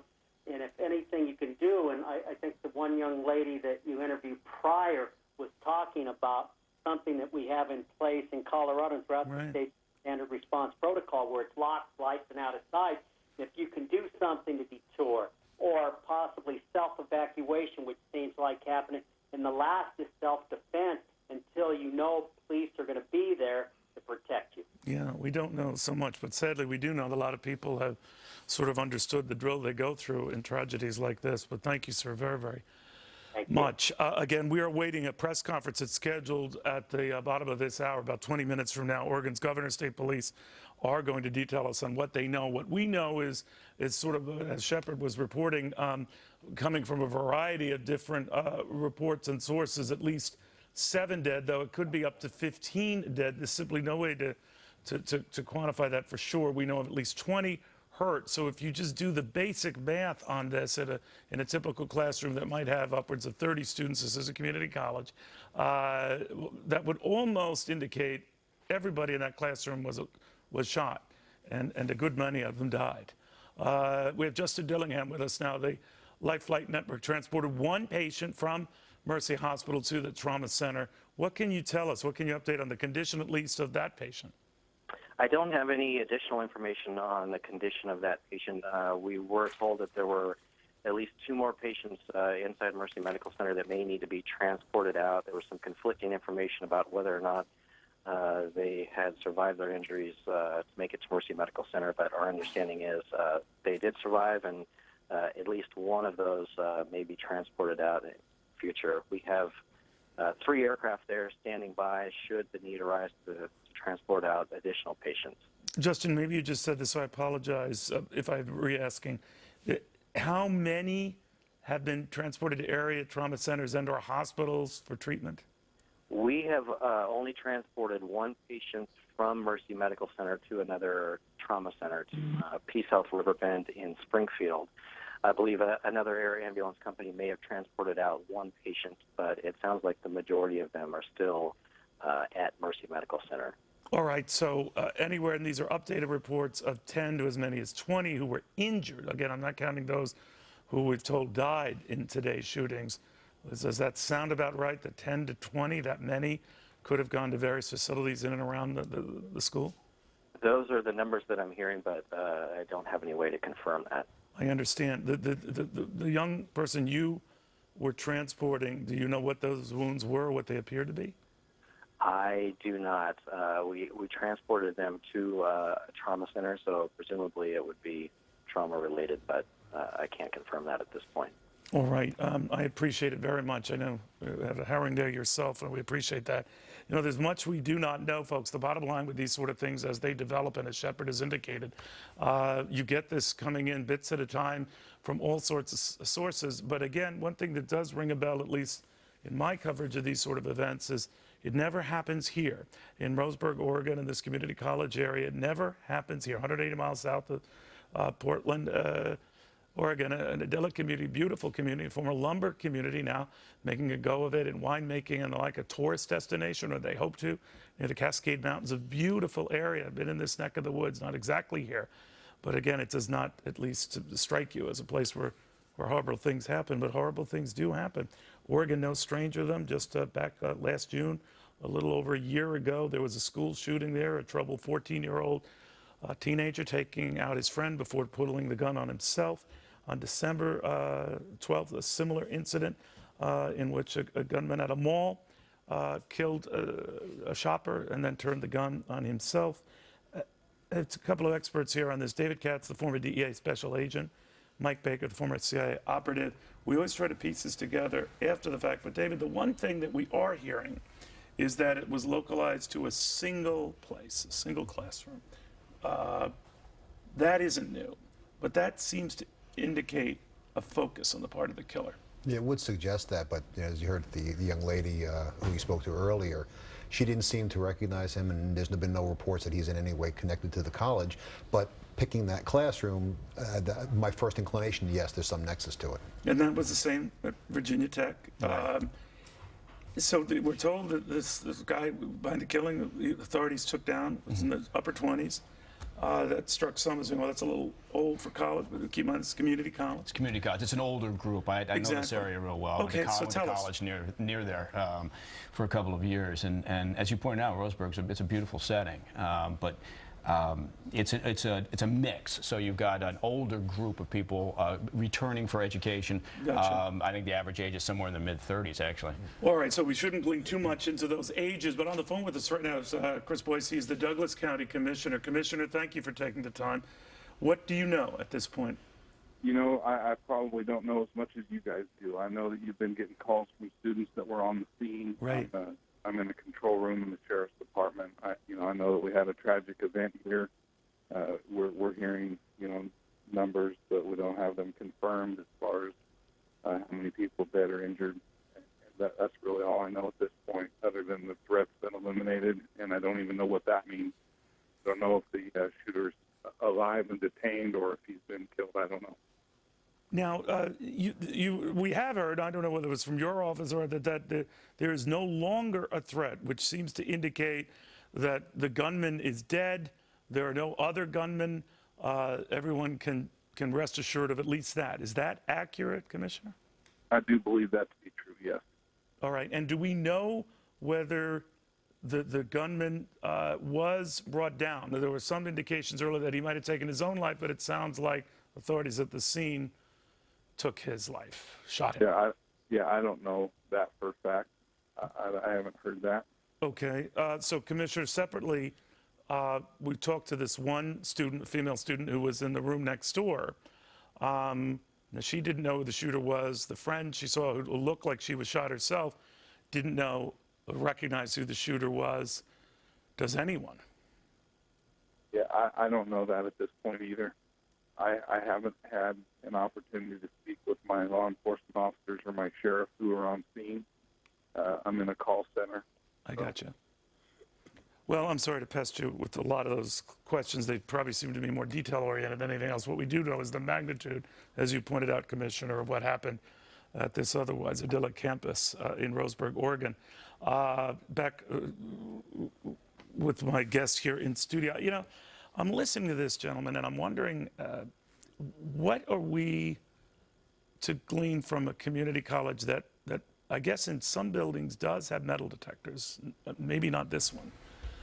If you come in guns a-blazing, as is the case in Virginia Tech, and in some of these other examples, does it even do much good? If someone is really intent and loaded to bear, does it do much good? Well, in that case, access control becomes moot, because if there is a point where there's a metal detector, presumably in many cases it's run by someone who's not even armed. What are they going to do? They're going to be the first one shot. Right. You're listening to David Katz, of course, the DA special agent, former special agent. That's what the first thing you surmise then, what? With respect to? The gunman. I think there was no access control. I think he just walked in, because there's no indication he engaged anyone at the front door. There's no indication anyone screamed or yelled or tried to call police until shots were fired. So my first guess is the first time anyone knew anything was happening was when people were already being shot. And so very different than the Connecticut shooting. Right. Yeah, the problem with community campuses or college campuses is it's not like an office building. It's not like an elementary school. It's not where you can harden the perimeter, right. and you've got very secure, points of entry and exit. A campus like this, there's a lot of free flow of people, and so the idea that you're somehow going to have metal detectors and doors that you have to buzz your way through, it's just not going to happen for the most part. So the best thing that you can do is, in part, what the former Columbine principal was talking about. You have to be prepared. You have to have active shooter scenarios worked out for that particular facility. And it sounds as if they did to some degree. It sounds as if there was an effort to move students to safe zones in some of the buildings. They had. But there wasn't a lockdown. It doesn't appear that there was an immediate lockdown. Right. Right. Well, and part of the problem is you can design these scenarios. You can work through your protocols for crisis management, including the active shooters.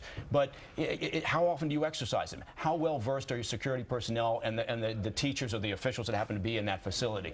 And at that point where this happens, again, it's like a lot of other things. The plans go out the window. People just react in a very human way. Right. And I'm just going by message that I get from some in that community who are saying that there are some secure areas here, but to your point, gentlemen, it might not matter. And if someone is loaded with weaponry, as was the case of Sandy Hook, it wouldn't do much good anyway. But having said that, the details here are still scant, and we won't get them for another 9 minutes when we're going to hear from the Oregon governor and local authorities at the scene. But on the phone with us right now is McRae Kittleman. She was ushered into was ushered into a classroom by a math teacher. Well, you tell me, McRae, what was happening? Why were you ushered in? What happened? What was going on?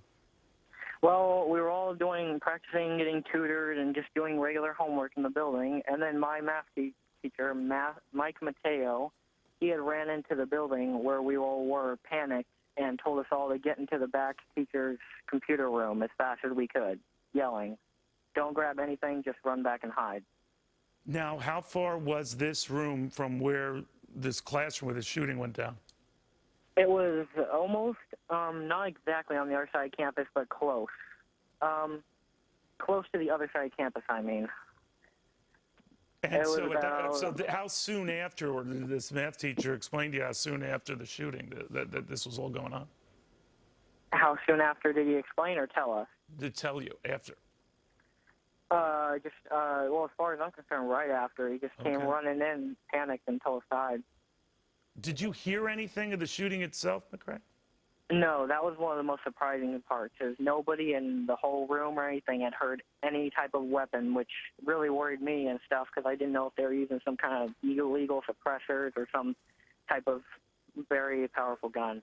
Did you know anyone who was in that classroom, or do you know any of the kids involved, or how is it there now? I haven't gotten any names back yet. I'm hoping that none of my very good friends were in that room, but no, I haven't gotten any names out of it yet. All right, now I know they've got you and a lot of your fellow students and those from the school at these fairgrounds. How many are there, McCray? At the fairgrounds, usually over 100 to 200. And are they telling you guys to stay put? If you have your family, I think you're able to leave, but if nobody's there, then they want you to come into the main building room and wait for officers to give a little bit of a speech.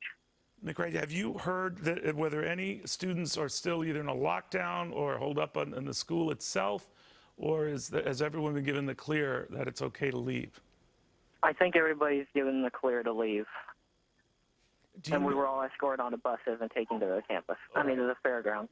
I apologize. You know, McCray, I'm hearing different reports about how different buildings are set up for security. Are there any metal detectors on campus? Do they have such a thing, or no? Metal detectors or weapon checks of any type I've never heard of on campus. I would think that they would have some kind of cameras and stuff set up, but besides that, I've never heard of any type of security. But how is security at the school? I mean, just school security types, officers of the rest.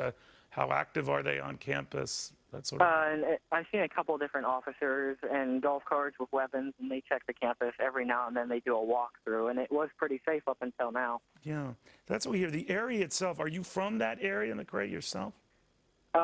No, I'm from a town, Yoncalla. That's about 40 minutes away, and I go there every day for school. Wow, it's quite a commute, young man. Now, this area, I take everything I hear, McCray, it's a very safe area, right? It's a very nice, beautiful area, right? Yeah, where the campus is very beautiful. It's by the Umpqua Lake, and very beautiful there, and I've never had anything happen there before. Now, you know, they're going to get to the bottom of this, McCray. I'm sure you know, hopefully none of your friends suffered any injury or, God forbid, worse. And they're going to eventually tell people, you know, it'll soon be safe to return to classes, probably days away. How would you feel about that? Returning to class, I'm pretty sure I'd be fine with. I grew up in a pretty tough family, so I've been trying to help others deal with it and calm them when we were in the room and everything. I think I'd be okay with returning to class as long as I knew they had the suspects either apprehended or deceased. You know, McCray, we are hearing from some of the people and some who were there that the same thing that you raised, that they didn't hear much, and then they appreciated the gravity of the situation later. So your first encounter with someone about what happened today came from your math teacher and telling everyone to what? To drop everything you're doing instantly and yelling, "Come now," into the back room where the teachers usually sat in their offices, and then we go into one big office and we all hid. Wow. McCray, I hope you stay brave, stay strong. I know it's been tough, and now you have to talk to dopey reporters on TV, but I appreciate that. All right, we are waiting to hear from local officials and the governor at the scene. This is something that is not very commonplace in Oregon, but it is increasingly commonplace in a lot of places. Rod Wheeler with us right now. Rod, we are getting now a confirmation of 13 dead. 13 dead. This is coming from the Oregon Attorney General's office. So this obviously goes up, this count goes up as we get a better sense of what happened. What do you make of what happened? The fact that so many didn't hear what happened.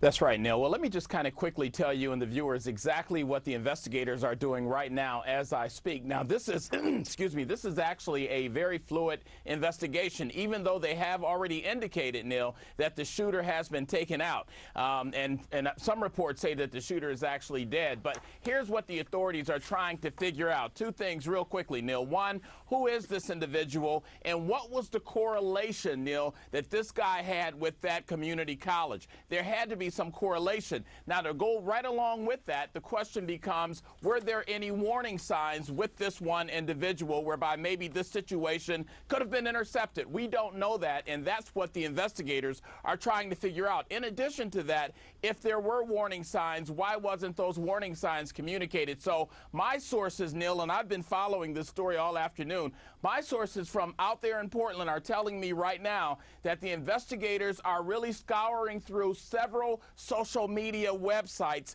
to try to figure out if this guy indicated or made any indication whatsoever that he was going to do what he has done. Now, some people are saying, and this has not been confirmed, some people are saying that this guy had a conversation last night with some of his close friends about what he was going to do. We don't know if that's true or not, but that is one of the angles that the police are looking at. In addition to that, Neil, they're looking at where he got this weapon from. He used an automatic weapon. It had multiple rounds in it, and they're trying to figure out exactly where he got that weapon from.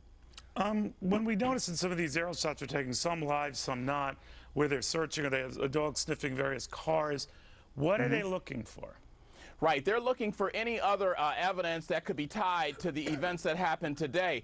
In addition to that, they're also looking to see if there's any other crime scene. So they're looking through the vehicles. They're going to actually get a warrant. They're actually getting a warrant right now as I speak to search this guy's home. They know who he is, and they want to search his home to see if there's any other evidence that could directly link him to this investigation, and whether or not, Neil, there's any other people involved. Now, just because there was one shooter involved, that doesn't mean he was the only one involved. There could have been people that was well aware, Neil, of what this guy was about to do. But how do you know, Rod, where are you hearing it that he, or the shooter, who apparently authorities took out at or near that classroom, talked to others about it the night before? Right, that's what we're hearing that's coming across the wires. And then some of my sources out there are saying... And that other students in that classroom were targets, the instructor, both? Right, right. They haven't said specifically, Neil, who was the target, but what they are saying, and you can actually see this through a lot of the social media sites, that this guy was well known in that community. They haven't said whether or not he was a student there. So again, Neil, these are the kind of things... Was he a former student? Do we know that? I mean, we knew that in Sandy Hook after the fact. But do we know anything like that? That he has a connection, obviously, to the school, but in this case, that particular classroom, right? I mean, what are you to make that almost, it looks, and it's very premature to say this, but that all the shootings, whether the injuries or the killings took place in that one classroom? That's right. Well, it makes you wonder, and it makes the investigators wonder, why did this individual select that particular classroom and that group of students? And, Neil, that's exactly the types of questions that the law enforcement investigators are trying to answer right now. We don't know. You know, Neil, this is still very fluid. It just happened less than 2 to 3 hours ago. But, you know, Rod, one thing that sticks out, Mike, you're the expert, I'm not, but how few people heard it. Right. And that has come up in a number of interviews, I think, on Shepard's Hour as well. Yeah. Could it be possible that the shooter was using a silencer? Anything that would connect with that? Yes, and you know what? That's an interesting observation. I've been thinking about that because I actually listened to the student that Shepard Smith interviewed, and she was pretty clear when she said she was in a classroom right next to where the shooting happened, and she said she didn't hear anything. Now, one of 2 reasons why that occurred. By the way, not all had that. The one I talked to said she certainly heard something. That's right. In a rapid-fire fashion. That's right. But again, very few, far in between. The people who said they heard something in Virginia Tech, I remember everybody heard that. It seemed on campus. That's right. Well, if this is the case today, where some people heard it and some people did not, it's always a possibility that this shooter could have used some type of silencing device, or you have to look at the construction of the building itself. Sometimes because of the material that was used to build the building, it will keep the sound within a certain area. So it could be either one of those things. But again, this investigation is so fluid right now that we don't know. Then let me ask you also, while I've got you, Rod, we're getting separate reports that buses are still coming to these fairgrounds where students from that college are sort of being transported, and some, not all, because we had one there, they're not forcibly held there. But what do we make of that? What are authorities doing? Obviously talking to each and any witness they can gather, right? That's right. They're talking to all of those students, and they want to make sure that they keep them isolated, away from everyone else. And also, you also want to make sure in a situation like this that you can talk to them, Neil, as quickly as you can while the information is still fresh in their mind. So that's our typical protocol, Neil, for investigating situations like this. And they're going to continue to talk to these people well into the evening hours today, Neil. All right. Rod, thank you very much. Colonel Danny McKnight joins us right now. He's a college professor right now, but Colonel, you know college campuses, you know the disproportionate number of shootings we've had on college campuses and at high schools, more to the point. Sometimes, in the case of Columbine, they're as big as college campuses. But lay that out for me, and why and how these tend to be pretty big targets. Well, the reason I think it's an easy target is what I would call it is because the security that is put at the campuses, and you can talk from elementary schools to high schools, even to the local college like this.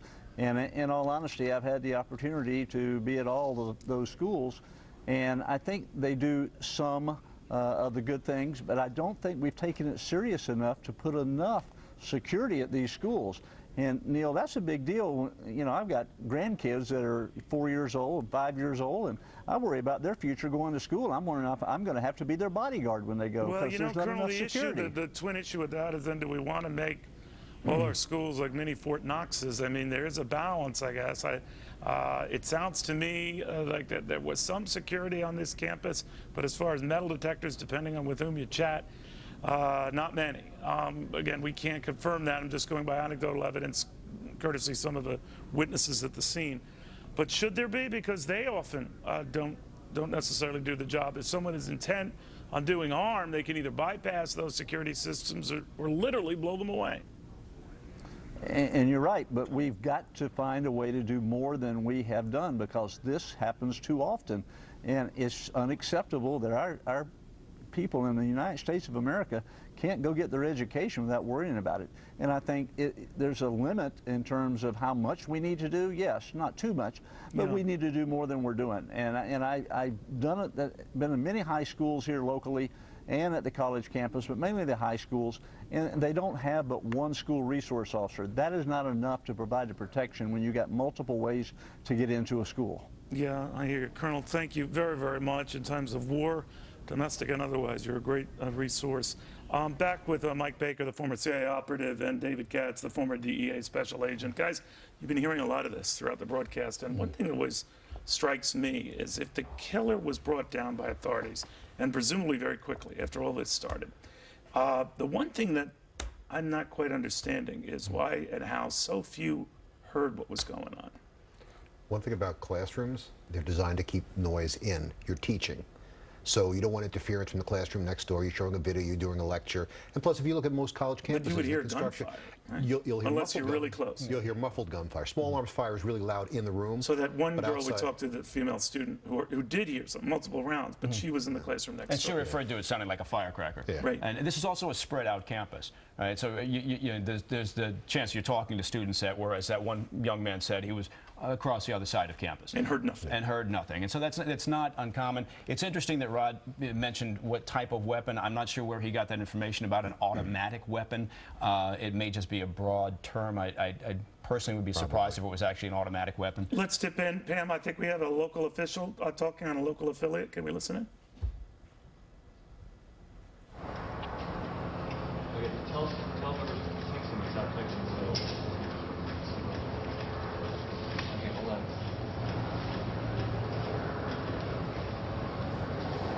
All right, this is a local official. I'm not sure who. I think from the fire department, where they've confirmed there is no more ongoing threat.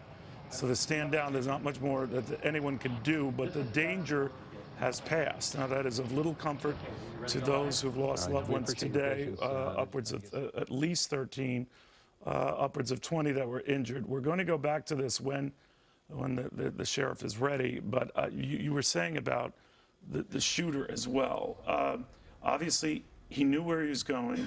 We don't know why he targeted this particular classroom, whether it was a professor or the students, but it was clearly a focus, right? Well, I mean, we have to, that's all speculation, and that's the problem in something like this. As Rod Wheeler mentioned, of course these situations are fluid. So they are trying to determine, was there a connection with that classroom? And they're tearing into everything related to this individual. Social media is a big part of that Would right you now. look at that, guys? I mean, in other words, and Sheriff John Hanlon is going to detail what he knows, but that obviously, if you're going to a classroom, you stayed in the classroom, you ended up, from what we understand, maybe dying, getting killed yourself in that classroom, and he didn't kill himself. That seemed to be a focus. I don't think that was arbitrary. No, right? and with respect to social media, yeah, in almost, I wouldn't say 100% of the cases, but in the vast majority, there are indications on social media through doctors, through past mental history, or they said this individual is well known in the community. I guarantee you, someone's going to say, you know, we always thought he'd do something like that. It's typical. Well, apparently from what Rod was saying, Rod's sources tend to be impeccable. That the night before, he might have been bragging. Now, very few when you hear someone talking and crazy. No action taken. Right. And more often than not, that's the case. It's too incredible. He's depressed, he's angry, you let him sleep it off. It's not just with these sort of incidents of terrorism also, you know, it's very easy to piece it together and suddenly have terrific vision on the problem. But you're always the one who tells me, like in New York, you see something, say something. Yeah, but in this city, almost anything you see would warrant saying something. So what do people do in that? Well, I'll tell you one thing that's really interesting. New York City is now becoming the first municipality in the world to require high-rise buildings, this one will be included, to require that every person in a high-rise building be trained in what to do in the event of an active shooter incident. So that'll be your fire safety emergency action plan director. They'll have to know. Well, what do you do? I always thought that students go into lockdown mode, but a lot of them in this case were leaving that school pretty quickly. You don't you go in lockdown mode. Let's say if it's you have small children, because there are three options. You can either flee, you can barricade. I don't like the term hide. If you hide, barricade yourself, because we're talking about a delaying action, or confront, or fight. So when you have kindergarten But kids, at Columbine, they went into lockdown. yeah, right? well, Columbine, there was really no response. Right. People hid because they didn't know that what to do. lockdown early days for this created type of confusion, right? It created a lot of confusion. 45 minutes before the authorities got But the most important thing that I just came back a week ago. I was all over the country doing active shooter. We have a client, multiple locations. Please, go into our sites and talk. I've done law enforcement agencies, security personnel. The biggest element, the people in the room. The employees, the tenants in the building, the students themselves. You can't wait for someone to get on a PA system and say, go into lockdown, go into your active shooter mode. You have to know what to do. What if the shooter's in your room? You have three choices, and in that case, if there's no way out, you have to confront. You have to attack and put the guy down, because this guy is in that room to take your life, to take you away from your family, your loved ones. I don't think so. You look at any room, you'll have people who are capable people. Attack the guy, put him down, take him out. Yes, you want to be the one. You want to go home at night. It's as simple as that. There's two things about this. One is you've got to create a culture of security, and so you're absolutely correct. You've got to involve the people, the employees in the building, or the students in the school. You've got to create that ability. And as you pointed out, I mean, you can't lock things down. It's ridiculous to say that we're going to create a 100% secure environment. It's not going to happen. But what do you tell your kids if they're in the classroom next door, then, on the floor? That's a very good point. That's what I was going to go with number two, which is that if you're a parent, I absolutely encourage you to talk to your school, whether it's elementary, middle school, high school, and ask them, what are your plans? What's your crisis management plan, including for an active shooter? I know I'm like an idiot parent here, but I worry. I mean, my school has an emergency system for parents to notify them, God forbid, if there's ever an emergency situation. But I don't know what the rule of thumb should be. Go in and ask them. You've got the right to I know ask that. them. Your kids will know. Okay, but what is the rule with this? I mean, God forbid you're in that classroom, you want to try to take them over. Then we don't know. All right, now authorities are speaking. The sheriff is speaking. Let's listen in. It's been a terrible day. I'll start off by explaining what happened at the Umpqua Community College this morning.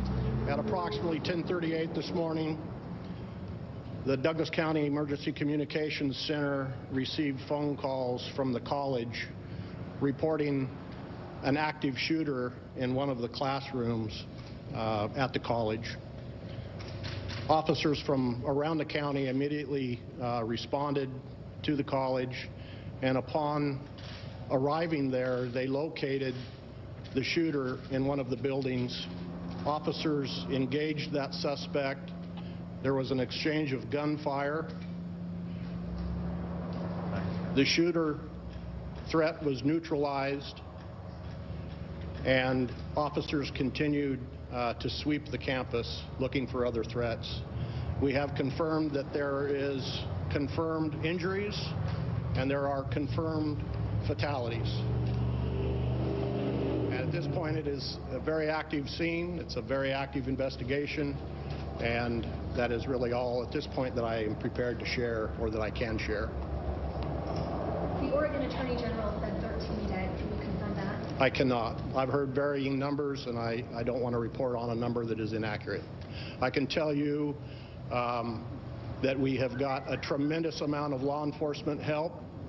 I have the Oregon State Police assisting.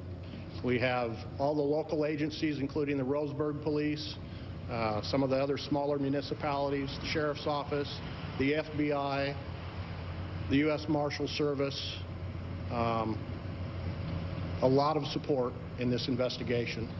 Can you tell us anything about the shooter or what weapon was used? At this point, I cannot. I can tell you the shooter was a male subject, and I have no further information beyond that.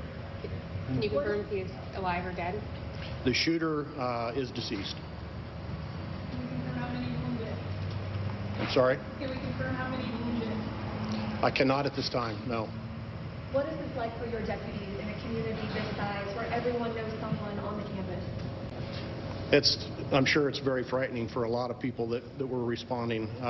You're right, this is a small community. It's a community college, so a lot of our friends and family attend this college. And it was a situation that there was no answers for quite some time. I personally know of a number of people that I work with that had very strong concerns about the welfare of loved ones that are going to school there. Can you confirm if there was a posting on a Facebook page warning that this might happen or to stay away from school? I haven't heard that comment, no, or can't comment on that. Was this contained to just one classroom, or?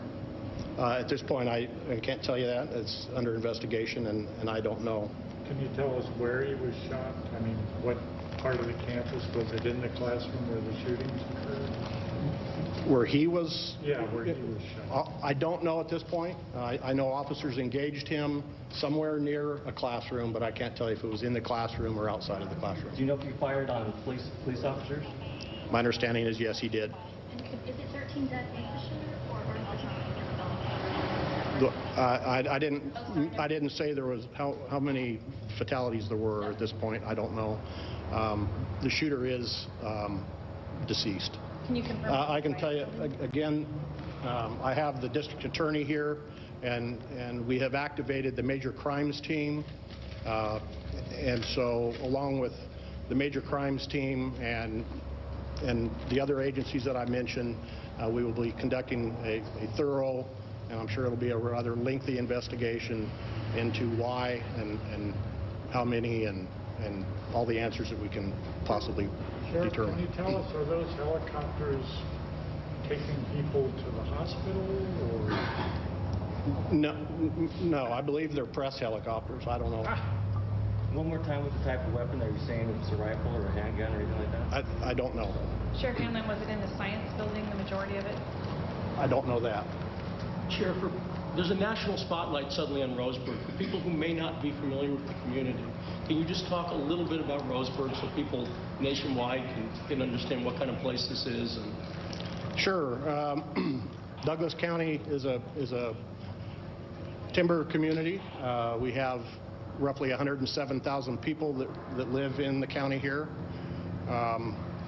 Umpqua Community College is the only higher education facility that we have in Douglas County. There are other community colleges in surrounding counties, and of course the University of Oregon would be the closest university to this community. There's a lot of students that attend the college that are either in their first couple of years of higher education, or a lot of misplaced employees that have gone back to school to learn new trades and get an education. So, and is a fairly peaceful community, fairly low crime rate, or? It is a peaceful community. I mean, we have our share of crime like any small community, but Certainly, this is a huge shock to the entire community to have this level of crime and incident occur in our college or school system. Are you happy with the response of law enforcement in this situation? I am extremely happy with the response. I've got fellow sheriffs here that have been through similar situations up in the Willamette Valley that have come to provide support and assistance. And like I said, the Oregon State Police have provided us with a tremendous amount of resources. And I couldn't be happier. How many people do you think are on campus trying to investigate the situation? Superintendent, do you know? I couldn't. I'm guessing we have well over 100 detectives and officers, uniformed officers out there. Were any officers injured? Where their loved ones are? No, there's been no report of any of the officers injured. What do you suggest the public do right now? I'm sorry? What do you suggest the public should do right now? Should they avoid the area or?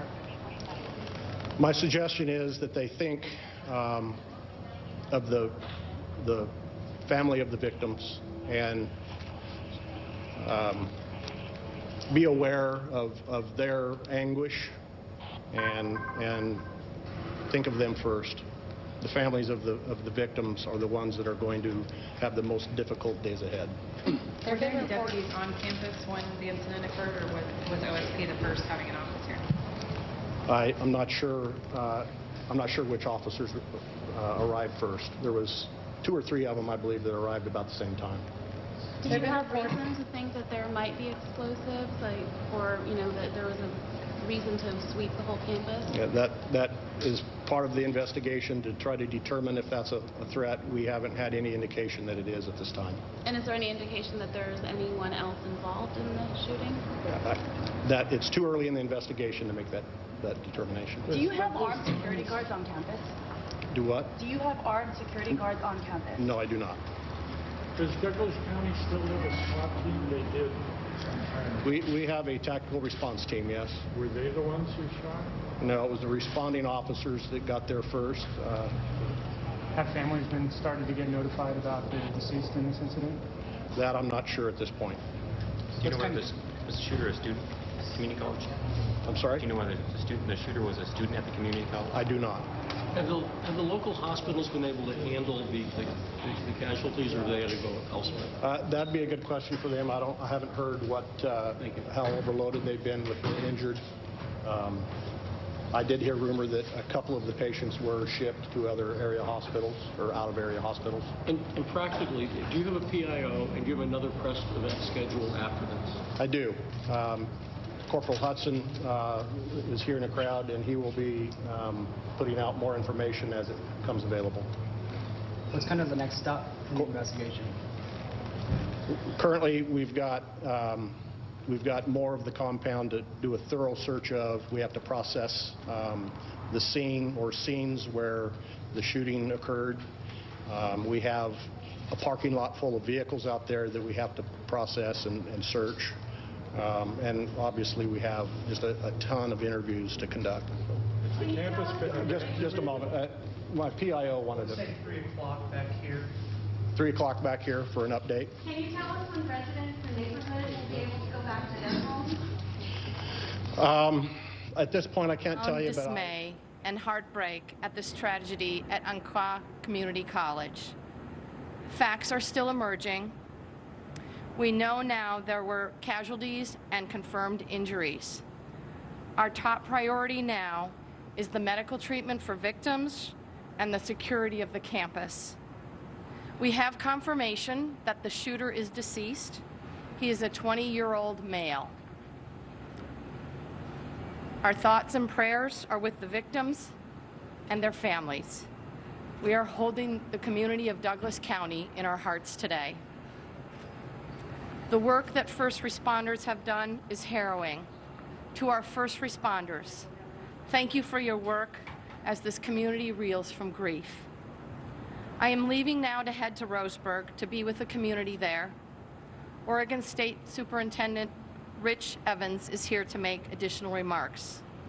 Please take care.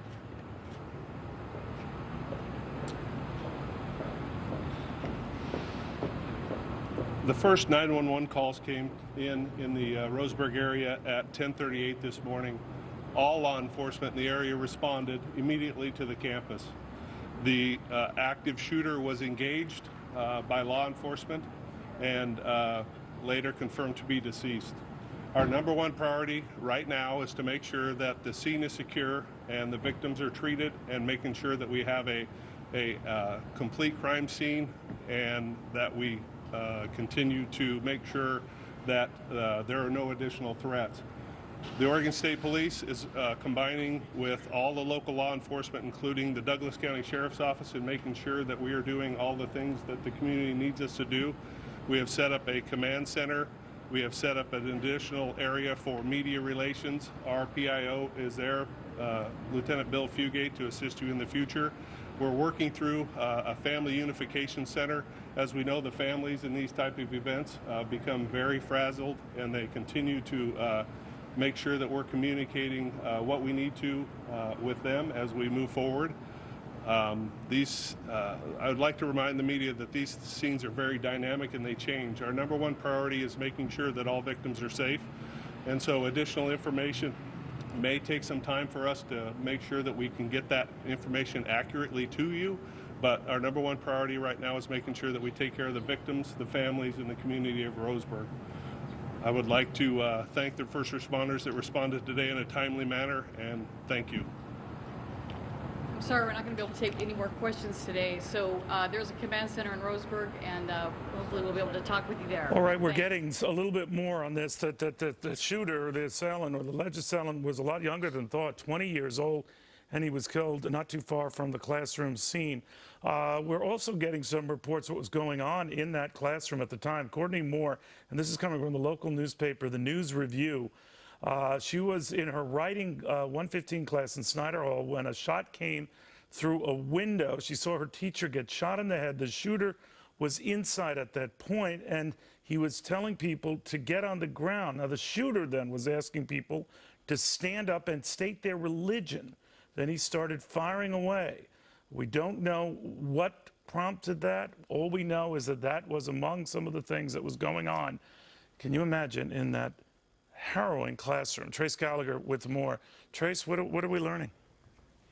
Interesting thing, those dueling press conferences, Neil, is we found out that it was a 20-year-old male. We did not find out anything about who this man is or what his motive was. You heard the statements there about state your religion. We have not confirmed that, Neil. We have heard that this shooter actually went online. The reports went online sometime in the past 24 hours talking about his intent to do this criminal act. But again, we have not confirmed if that was the shooter or if the comments are legit. Interesting that both the sheriff, John Hanlon of Douglas County, didn't really elaborate at all on how this thing went down. I mean, we have heard that the shooter went into Snyder Hall, which is the building we believe that all of the shooting happened inside, that he was shooting from the outside of the classroom into the classroom, and that all the fatalities were actually inside that classroom. That's not to say the injuries were all confined to the classroom, because we heard some of the victims actually ran out to other classrooms. Where the exchange of gunfire between the police and the shooter happened is also very unclear,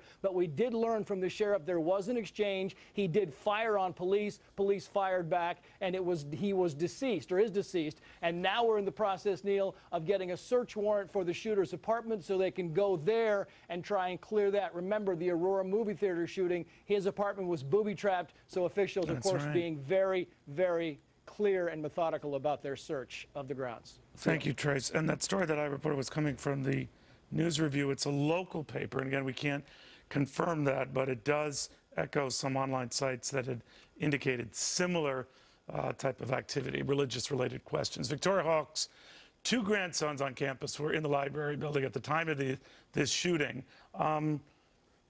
What did they tell you, Victoria? I assume they're all right, a little shaken up. Well, they were in lockdown, and yes, I guess they're fine. I've only talked to one. I just know that they're both safe. That's the most important thing. Evidently, they took everybody off campus to the fairgrounds, which is about 10 miles away from the college, and then released them from there. They did have to have all pat down to be sure none of them was carrying any weapons. Did they tell you what happened, or had they heard what happened? Well, of course, course they've heard. No, I mean at the time, did they hear the shots? I don't know that. I did not ask them those questions. They were in the next building over from Snyder Hall, the different distance. I used to work out there in the library building a long time ago, so it's not very far apart, but I don't know if they heard anything. Or that they knew the shooter? No. Well, I don't think anybody knows who it is yet. Yeah, right. So we do know he was 20 years old. We do know he targeted everyone in that classroom. Now the latest maybe from outside that classroom, Victoria. Is there the type of security, there or any security on campus? I know there are security officials, but they're not armed. Do you know anything about that? I know that they have security people there. From the past when I worked there, I never saw anybody carrying any guns or anything. And it is a weapon-free campus, so we wouldn't expect anybody to have any, perhaps. Do they check that, Victoria? Do they screen for weapons? No. I see. It's an open campus. It's at the end of a dead-end road. Gotcha. Which is awfully nice for securing it, but there's a residential community right next to it, too. All right, Victoria, thank you very much. I'm glad your grandchildren are all right. I'm glad you're all right, but obviously it's going to be very, very different for people affected this day. David Katz, Mike Baker back with me. Firing from outside the classroom, 20 years old. Might have indicated he was going to do this the day before. What do you think? One thing, other issue that was raised that I think is even more interesting is the religious component. And that happened in Kenya, where the shooters were asking, this is no way confirming that we're We should stress the local paper is reporting, other sites have reported it, but this is a local paper quoting a student who had heard it, so that's why I pass it along. What do you mean? Yeah, the immediate aftermath of any of these, you have to be so careful with this information that comes in, because it's you go out to a crime scene here on the street, just a typical crime, and you say what happened, you'll get 10 different And if you're doing this from outside, how would you be able to do that? So, but I mean, this again, I'm sure there'll be all sorts of angles for this. I don't doubt the White House will come after it in terms of gun control. I'm sure other people will look at that same issue. We should be talking about, depending on who this individual is and whether he had any mental health issues. We need to get back to that conversation about how do we share those records. We need to talk about background checks. All these things will surface, but right now, all they want to do is tear apart the life of this individual and understand what was the motivation. Obviously, if he was telling people and people didn't act on it, that's scary too. Right? That's common in all these shootings.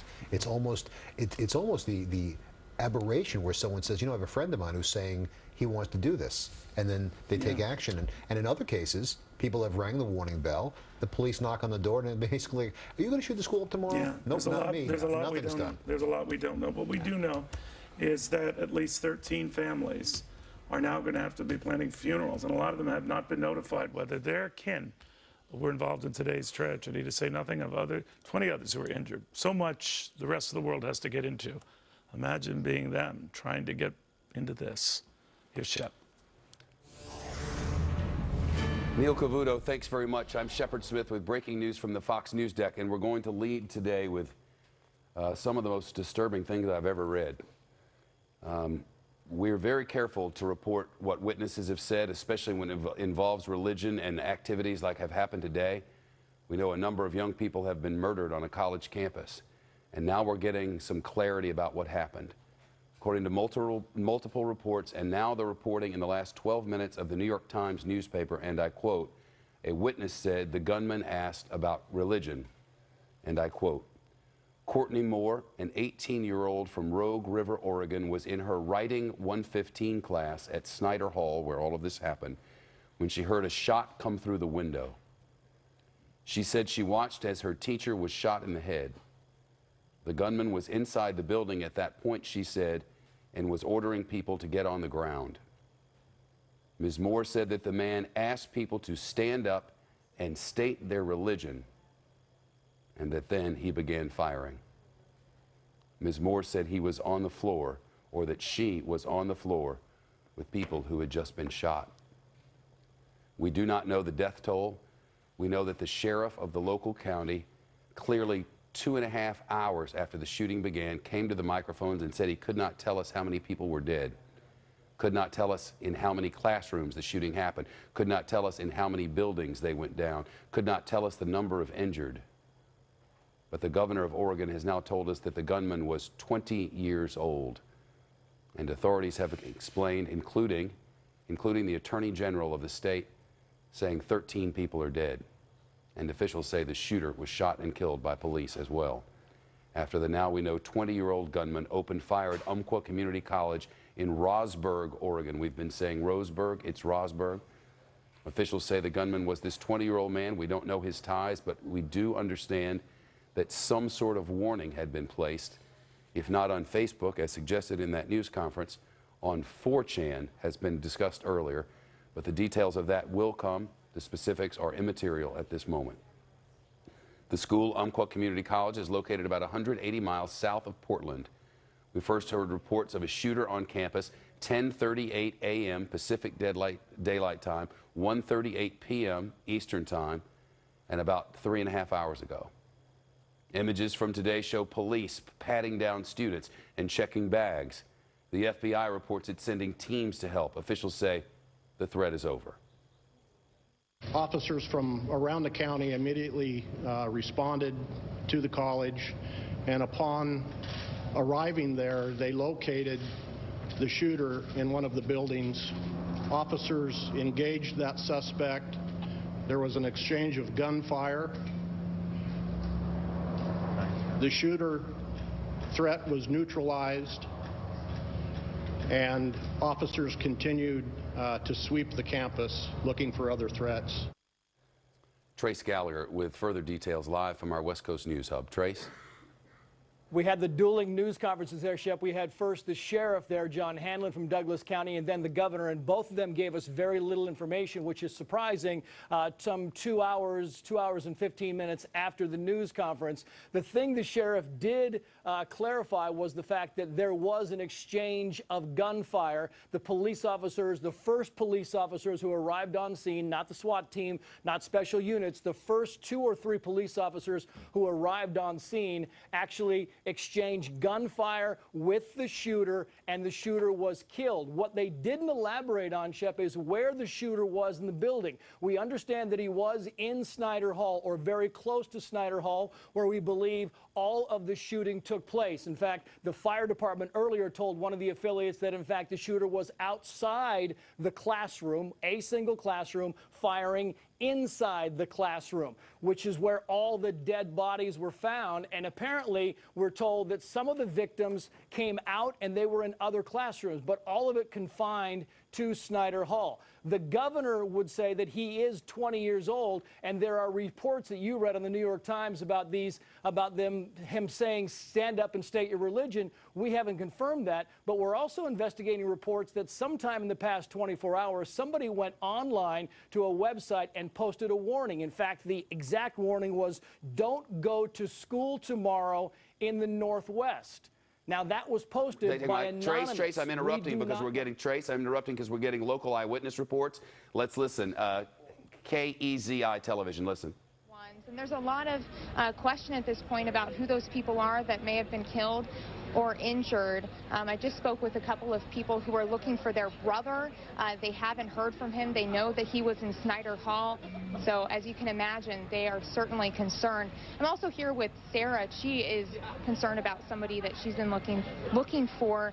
You mentioned you are only a student of 4 days here 4 days, yeah. At Umpqua Community College. Just walk me through what you heard, what you saw. So today I just walked into class. It was kind of like an off day for some reason. I just didn't know why it felt weird. And so it was only about 20 minutes into class, and I heard like a loud bang, and I was like, that's kind of weird. So I looked over, and there's no textbook. I thought maybe it'd be a textbook on the floor or a table or desk ramming into a wall, but it was kind of loud, so it was like, what is going on? So then I looked out the window, and there was a couple girls running, like sprinting away from the building, and then I hear screaming after that first gunshot.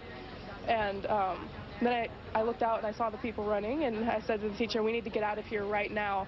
And then we heard the second and third gunshots, and she had opened the door, and before I knew it, I was already at the student center because I booked it over there.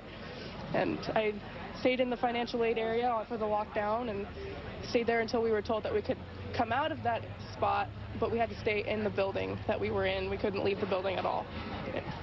4 days as a student. How are you feeling at this point? I don't know what to feel right now. I'm terrified. I'm stressed out about it. I was so excited to start college here, and it was going great for the first couple days, and then this happens, and it's just like I don't want to go back there for a long time. But I don't know how to feel about this right now. It's so scary.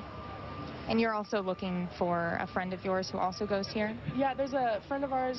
Her son goes to the school, and she hasn't been able to contact him at all. And he hasn't contacted her. So we're still trying to find him for them because they're 2 hours away. They're near Medford, so they wouldn't be able to get here quick enough. So we're trying to find him for them and let them know what's going on. How are students pulling together right now on campus here? You know, lots of people are joining together, I'm assuming talking about what happened and how they're feeling about everything. Yeah, like I've seen a lot of people joining together. I mean, I've just moved here from Eugene a couple months ago, so I know nobody, and I've already met, like, I don't even know, like 30 people today. Just, we've all joined up together. It was a very awful time for everyone, so we were all able to cope with each other, and some people still are kind of not knowing what's going on. Lots of people are in tears. I mean, I was for a long time. Some people are just, they don't know what to think, and they're just kind of, like a lot of people have anxiety about it too. Well, I do hope that you find your friend. Thank you so much. We will continue to bring you the latest on this horrible shooting here at Umpqua Community College. And like I mentioned, buses are still coming through here. There are still several groups that looks like friends, family members waiting for loved ones. I did also speak with an employee at Umpqua Community College. She is a counselor, and she mentioned that she didn't hear anything, but she immediately got some electronic communication telling her that she needed to go into lockdown. And so there was a lot of frantic emotion there. And I did meet up with her as she was coming off of the bus, and she met up with some of her friends. A lot of tears, as you can imagine, as they hugged and reunited. We will continue to bring you the latest. We'll send it back to you guys now. And our thanks to our friends at KEZI Television. Trace, hearing from one family member, one person who was at school after another. We wonder where our friends are. So little information coming. But we're getting a live feed now, Trace, from KVAL Television, who's moved to another location with another live report for us. Let's listen. I don't see anybody saying no. Hold on a second.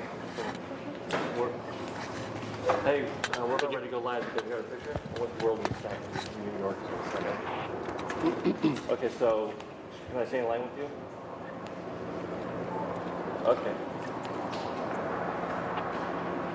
Okay, tell her texting me, stop texting, so just put the signal. Okay, hold on. The situation is, if you look at these cameras and the people who are so hard at work here, they don't have a lot of help, and they got a lot of what we call one-man bands. The reporter is a photographer, is a technician, is an engineer. If it were us doing this, there might be 15 people there. This person has himself.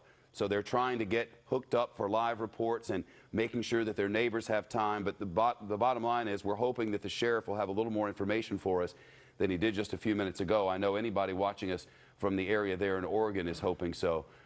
So many people unaccounted for, and so little information about their whereabouts. And they're just, everyone hoping maybe he or she is in a hospital. Maybe he or she didn't show up for school today. Maybe we just haven't heard from them today. Maybe there's hope amid all of this. The truth is, we don't know how many people died today. We don't know precisely how many people were injured today.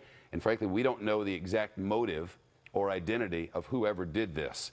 The reports are rampant, including at the New York Times and local newspapers, about questions about this and that, what's your religion, and shots being fired. But we weren't there, and we don't know. The truth is, law enforcement officers have interviewed witness after witness after witness today, and they're beginning to put pieces of this puzzle together. For law enforcement, there is no great rush as far as what happened and what led to this, because they want to make sure to get it right. There is a rush to make sure anybody who was injured today is helped, and anybody who doesn't have information about a loved one gets informed. Aside from that, they're just trying to preserve this crime scene. and get as much information together as possible. You can see the scene there. The person whom we're watching from KVAL is ready to go. Others from the local media there are not. They will be descended upon by national and international news media over the next day or two, and Umpqua Community College will become part of the national dialogue, as has Columbine, as has Luke Woodham, as has Little Rock, as has Pearl, Mississippi, as have so many, including the unspeakable tragedy that happened in Connecticut just such a short time ago with all those little children who were gunned down. And the national questions will continue. How we as a society respond to this, why we in the United States are subjected to this or victims of this more, it would seem statistically, than people in other parts of the world, and what exactly would be the right course of action for us as a society. Is see something, say something enough? To what degree do we need to increase security? And how much would that just make us feel better about ourselves and about the situation, but protect us how much better? How many metal detectors, how many armed guards are going to solve these problems? How much of this is about counseling and getting to know our neighbors and finding out who needs help and why and what people's concerns are? Hopefully at some point we'll get answers to these questions, but for this moment we're waiting to hear from the sheriff, who is there live in front of a group of cameras in a slightly different scene from before, hopefully with updated information. You'll remember a short time ago the reporters asked this very sheriff, can you tell us how many people have died? A nice follow-up question might have been, can you confirm a minimum number of people who have died? It is almost impossible to consider what local authorities are dealing with. We know that this started outside. From multiple reports, there was a shot through a window. We know it moved into a classroom. Now we're led to believe the shooter might have moved somewhere else, but we know at some point, according to this very sheriff, that some member of law enforcement confronted this shooter, and shots were exchanged, according to law enforcement, and at some point the shooter fell dead. Not before he had ended any number of lives. We don't know how many exactly. Not before any number of people were injured. We know of 12 who were taken to a local hospital, at least 2 more who were taken to a regional trauma center. We know that from the Life Flight helicopter operators that they brought at least 6 choppers in there to try to care for the wounded. We know as far as they are away from as far away as they are from large metropolitan areas, they did all that they could. And the sheriff said earlier he was happy with the response of the locals. Trace Gallagher in Los Angeles, should this get do we get the meat of this, we'll take people back there. In the meantime, just watching these pictures of kids with their hands on their heads, it's such a vivid reminder of Columbine and all that's happened since. Yeah, and all the shootings we have been to over the years, Shep, that is a great reminder, and it gives you an idea when you hear from the sheriff and he has no idea what the death toll is, and then you hear from the governor and she won't tell us, and the state troopers have a different number. Nobody has the same number of dead. The Attorney General of Oregon, still different numbers all the way around, and as you point out, they were away. I mean, you were 2 hours from Medford, you're an hour and a half from Eugene, you're 3 hours from Portland, Oregon, and you have a small police force that's trying to contain this, and the sheriff told us that it was the first 2 or 3 officers who were on scene that actually exchanged gunfire with the shooter, killing the shooter at the time, though the sheriff wouldn't tell us exactly where that was happening, inside or outside Snyder Hall, which is where we believe the focus of the shooting was at that time. We saw split screens a couple of times. There it is again, Shep. What you have now is you have the investigation and you have the search warrants being issued, the search warrant for the shooter's home. They want to go there to make sure nothing was left behind. Any notes, any reasoning, was it booby-trapped? And the same thing kind of happening here in the parking lot. They brought the canine dogs out. They brought the bomb squad out. And what they're doing now is going car to car, making sure that none of the cars were booby-trapped. By now, the police, though they won't tell us, they know the identity of the shooter and they know what kind of car he was driving. Again, a 20-year-old male. They know the car he was driving. They want to make sure that there was nothing left in anybody else's car. We talked about that warning that was posted online. It was an anonymous warning, but it was posted prior to the shootings, and it said, don't go to school tomorrow in the Northwest. Again, we have no idea who posted it, if it was the shooter, if it was somebody who heard him talking or read what he was saying online, but that was the warning that was posted online. We are hoping in the minutes to come and maybe the hours to come that somebody will give us an idea exactly how this went down. We know it started at 10:38 West Coast time. We know that within 3 minutes they were talking on the scanner about where the shooter was positioned. They were talking about where the victims were running, but they didn't give us any concrete information and still haven't yet, Shep, exactly how many wounded, exactly how many were killed, and exactly what and if the New York Times report is true about the temperament, the mood, the motive of the shooter in this case. Yep, no Shep. way to know. We know that that report is legitimate. It comes to us from a local newspaper. It appears that the New York Times reprinted that newspaper, I should say republished, as they did so on their website at nytimes.com. That it was stamped 4:48 p.m. Eastern Daylight Time when I read it from their website, and they have since removed it from their website. That is not to say that the local newspaper in Roseburg has not. That report remains and it stands. Quoting a student, Courtney Moore, from Rogue River, Oregon, I can think of no reason for her to give an inaccurate recounting of what happened in her Writing 115 class in Snyder Hall when she heard the shot come through the window and her teacher shot in the head. No reason for her to lie about that, and certainly no suggestion that she did. But what I can say is we're very early in a very, very serious situation. The best of the reporting that we have is from the Oregon Attorney General, who tells us 13 people are dead and 20 people are injured, and the lives of a small community are forever altered. And our coverage continues on Fox News Channel after this. Massacre in Oregon as new details unfold on the deadly school shooting. We're getting you the very latest. Tonight, stay with our primetime lineup for continuing coverage.